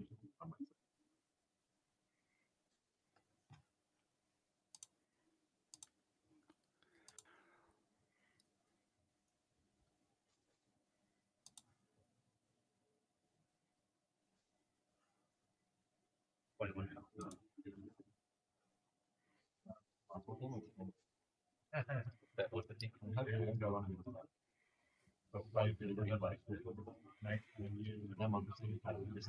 Trey in his usual reflective head on one shoulder pose. Yeah.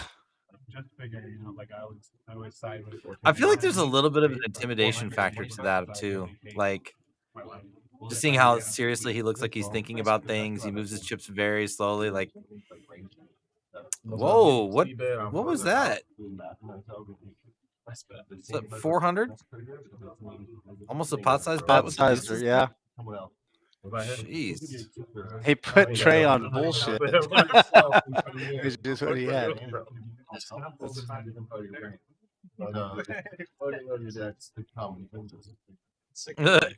Give him a little rub in the process. That was an attempted bluff. Did you say value bluff or value bet? Right. I do like the love. Tomorrow, I'm like, oh, you gotta get it done. Yeah, we're both aligned. Future me and today me, like, well, Just mad that it's not supposed to work. Yeah, I know it's supposed to work. We played together so long. I've seen places like I kind of like. You gotta make some. A lot of times, like, you have to, like,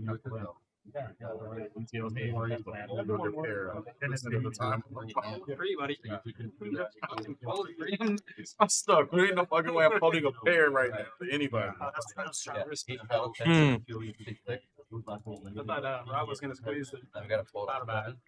Yeah, that's all I'm thinking about. Right. You squeezed a rib. Juice with jacks. Booker still got his knit button too. Sugar-free with fours. Sugar-free's been quiet for the last hour, I would say. This one's out there. I only have a 25%. 30? This looks like a squeeze spot for Trey, maybe. It does. Or Rectum. Rectum has yet to act. There, he's squeezing. Like that. I remember. I liked it like back in the day when people used to give me respect and all that. Like, I'm so face.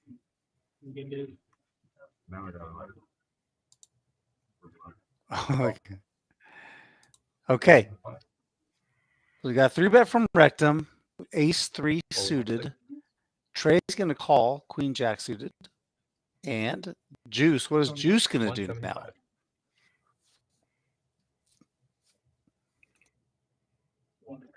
What do you do with jacks here, Rob? With the extra flat, like, you're incentivized to squeeze. I mean, it's kind of gross. Like, we hate jacks, but like, it actually kind of makes playing jacks easier when if you're just going to squeeze and jam. He's got 1.2K. I mean, that's really his only move here, especially with some of the hands that Rectum showed up with in 3-bet pots. Like, just a rip. The worst thing he can do is call. Yeah, agreed.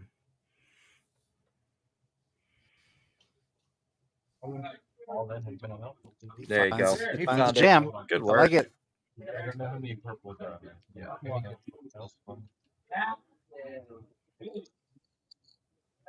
Now, what about Rectum? Rectum can't call here. I think he's deep enough now that he just gets away from it. He's just waiting for Rob to. Yeah, I think. Well, Sugar-Free is out. Rectum is going Okay, to you're folding. fold. Trey is going to call. Trey's gonna call. Really? I'm not saying he should. I'm just saying Trey's a beast. Is he you know, I don't want to be up $100 at the end of the night. I didn't want to be up $1,000 or down $1,000. I You know, think there's so. one of those, yeah. It's a great fold. I mean, he wanted to gamble. I told you. Did you hear that? Yeah. You guys want to keep going after the inning? It's like that first stream I did with you where they flipped for like 10K at the end of the stream.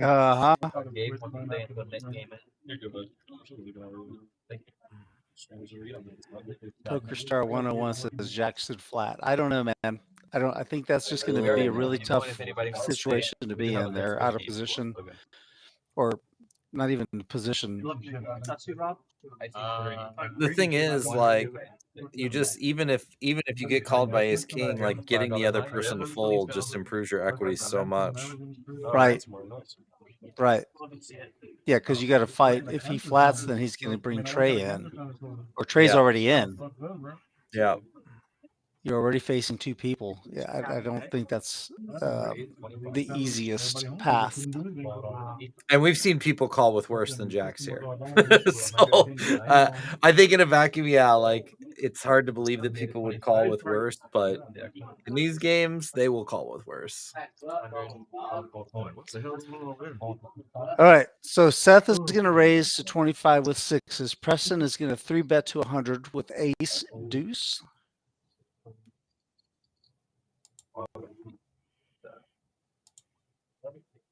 Gabe is out. Back to Seth. Heads up.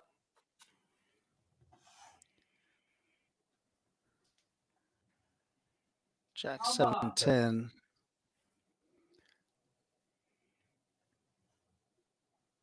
It's actually a pretty good board for Preston. Yeah, he's got a lot of cards he can apply additional pressure with. Yeah, Lorian's correct. See, we're gonna have you in cash game pro territory in no time, Lorian. You're already picking up on the dynamics. I have you all over the cash streets. How many left? Hugo? Big game. Three. I have 2, 3. Yeah. And what's 8? What are we doing? Yeah, Jack's We're now up to 24K on the table. Well, now I'm feeling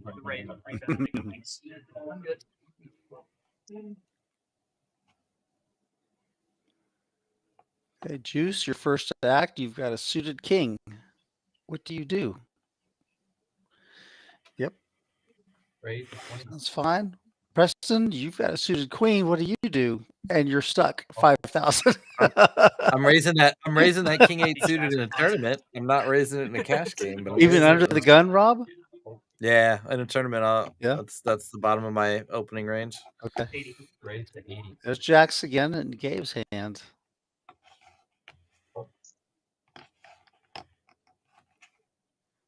King 8 suited is a cheat code. In tournaments, you can open it from any position at any stack depth.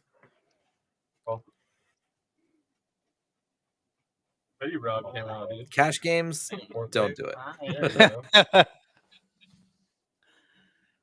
Yeah, the blinds aren't going up in the cash game. No, and the rake and like well, I don't know. That's an interesting thing. I didn't think about this. Like a lot of the cash game ranges are very different because of rake, but you're paying rake hourly. So the game is no rake. So you really should be playing closer to tournament ranges then, shouldn't you? This is a big spot with Gabe here. We can come back to that in a minute. Yeah, top pair for Preston and Sugar Free. And a set for Gabe. They're gonna go until they make it. So, okay.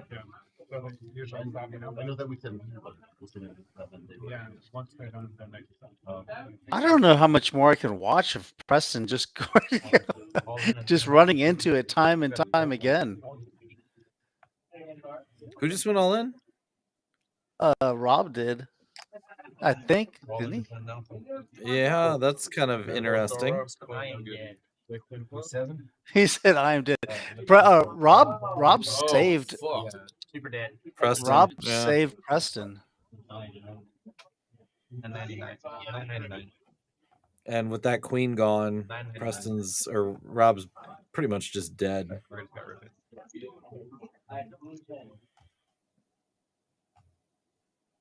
Only one queen left in the deck for him. Well, that's it's full house for Gabe.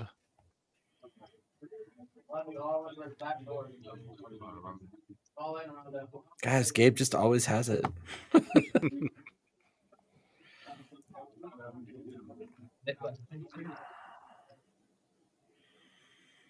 It's always hard to stack that many chips. It's just such a struggle.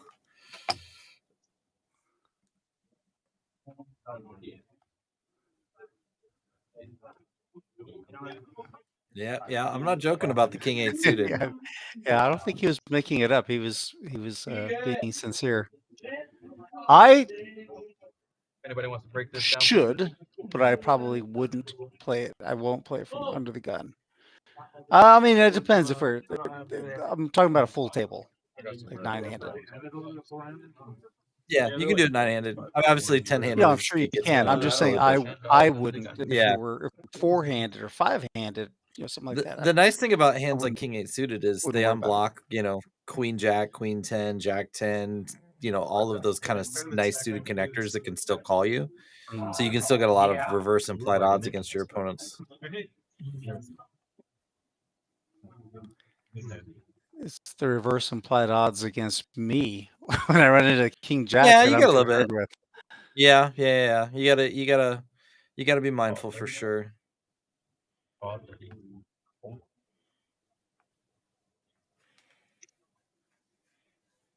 Dougie. But when you get called out of position, you're just gonna be careful regardless. So I'm sure you're adept enough to kind of maneuver that. Yeah, it's hard though sometimes, but yeah. I like to try to simplify it when I can, though. That's smart. Yeah, that's a good way to approach it. King 9-5. It's a rainbow flop. This is a very nice action flop. We got a little bit of everything out there. Yeah. Some bottom pairs, some middle pairs, some top pairs, some straight draws, some back doors. Yeah, I mean, everybody touched it. Sorry, Doug. Doug is the only one that really misses. Doug's got the backdoor clubs, but he's got 2 backdoor clubs and backdoor straight, but he's out. All the betting in front of him pushed him out.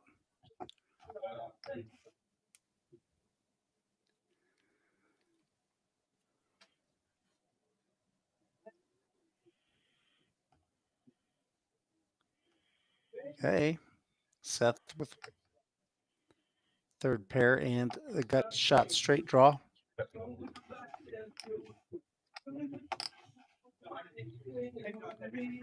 Two pair now for 2 pair for Josh. We've got 2 pair for Rectum too. Mm-hmm. This could get. Let's see, Josh's. Josh has only got a K behind. If that's true, like this might get in. King 8 against 2 players. Yeah, with Seth checking, now Josh bets. Like Rectum needed Seth to bluff at this. Then Josh would have raised and maybe he gets away. But now it's just like it goes in. We just called him. Yeah, he just called.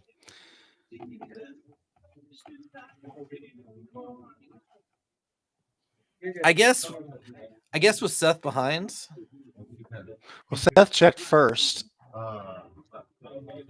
Maybe hoping that he'll check call 2 or versus raising and trying to get called on the raise. Yeah. Game is over, guys. So Rob still has his knit button. Oh, nope, that was it. There's gonna be the last half of the stream, guys. You heard Chris. You have the option for a regular modem hand or a double board bomb pot. This is the last hand. No, we want the double board bomb pot. And we want carnage. This is what happens. We do the double board bomb pot. Preston gets the nuts on both boards. It goes like 4 ways, and he ends up being the biggest winner on the night. Is that your prediction? No. I've seen it happen before, though. It's happened here on the stream. Yeah. Got a $10 under the gun. Time to shine. But you'd have to have multiple players that are deeper. It's gonna be a $25 double And then board just bomb scoop it. It always gets so $25 squirmy double when you... board bomb pot is what we're playing here. Guys, this is the last hand of the night. I want to thank you guys for joining us. Please, on your way out, in case I forget, I'll probably ask you again, hit that like and subscribe button for us. I know that you've enjoyed the action. I have. I've enjoyed hanging with you, Rob. Yeah. We're going to do it in person next time. Well, I'm not going to come to your office, but yeah. We'll be in the same zip code. How about that? Sure. So this is not a bomb pot. No, they're doing one more hand. I think Okay, this is a hand. Okay, this is a regular hand, and then we're going to do a bomb pot.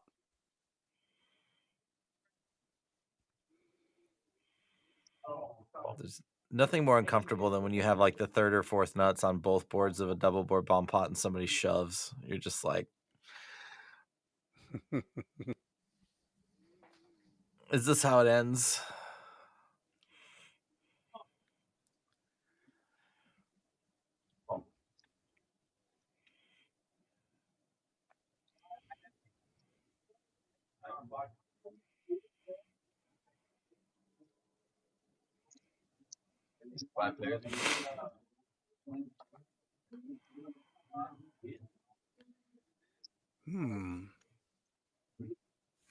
Broadway cards. Top pair for Preston.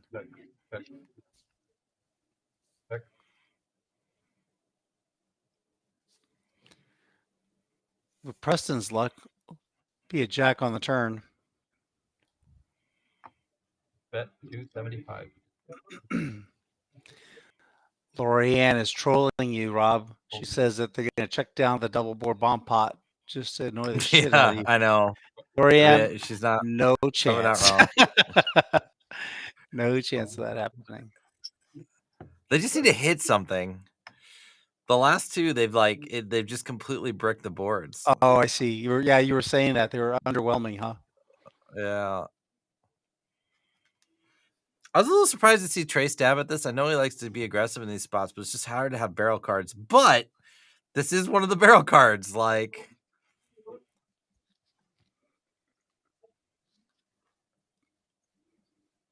outside of a jack, this is probably the best card for him on the turn. The trick, though, is this is, these guys know each other very, very well. And I don't think this will be enough to get Preston to go away unless he's just kind of like, I'm done losing for the night and I don't want to dig the hole deeper. Yeah.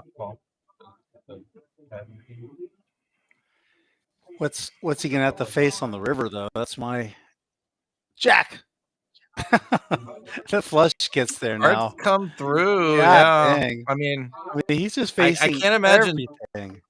I can't imagine Trey's not gonna fire this. Like, you came 2 streets. If you got called by a jack, you get to put some sick pressure on.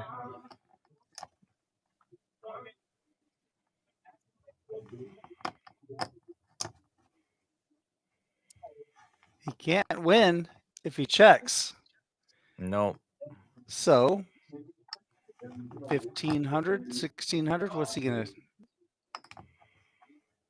Oh, 1,000 is not enough. No. 1,000 gets snapped. What did he do there? I can't see. 850. Whoa! Oh, so looks like he's begging this for is a like call. this is like the making it look like value. Yeah, the bluff size. Post Oak bluff. Yeah, like just kind of like this is only ever value. You would never bluff this size, kind of. Right. And this is a leveling bet. I don't think he would do this against a random person. I think he would go much bigger. But Preston just called 600 though, so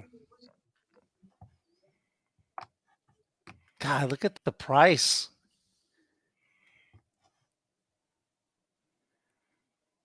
Yeah, he makes 5 to 1 almost. Wow, you're a sick fuck. I thought about jamming. He said he thought about jamming. If Trey calls you a sick fuck, because it looks like value, right? That's exactly what it looks like. So he thinks about turning his hand into a bluff, and that's why that bet works against a lot of people. But yeah, $25 bump up. 45. Good. Way to sniff that one out, Preston. Yeah. Gets a little back. He's back down to 3.5 down. That's a big hand for him. Is this on the screen? Very good song. All right, so we're doing a bomb pot. Preston's got 6K. Everybody should match his stack. Let's just get 54K on the table, and then we'll run this.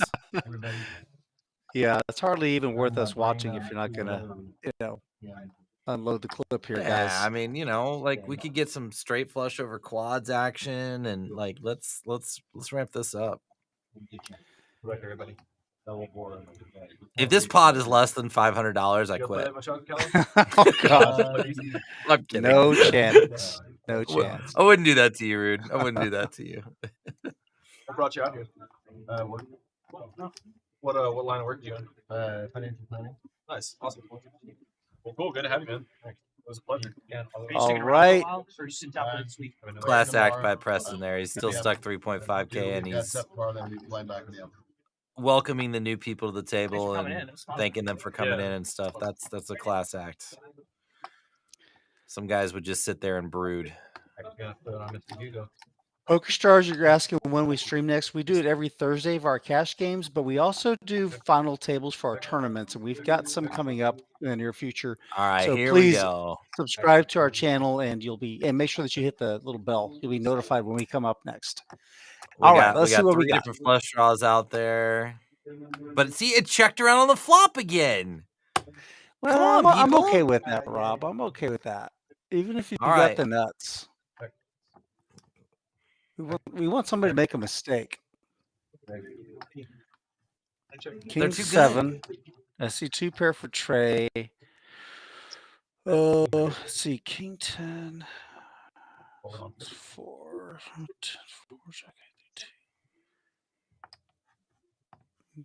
2 clubs. We got a club draw for Sugar-Free, club draw for Josh, club draw for Rectum. Of course, that means the clubs aren't coming. And who's got spades? Nobody? Nobody's got the spades. Set of threes. Over $500. Set of threes for Doug on the bottom.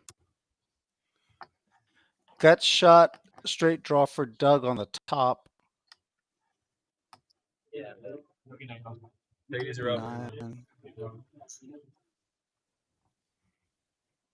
2 pair. Yeah, this is just going to check around, I think. Unless Doug gets spicy. Yeah. Jackson 10s for Rectum is at the top. And then a set of threes on the bottom. Okay. You're fine. You have nothing to worry about. Okay. That's it. You're doing nothing wrong.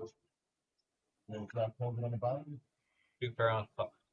No, I have a straight draw on the bottom top, so I would. Whatever. Yeah. All right.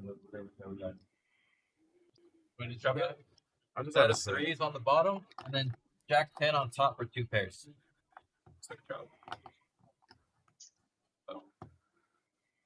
Oh, no spades. Love to see it. All right. So we're gonna chop it up, Doug and Rectum.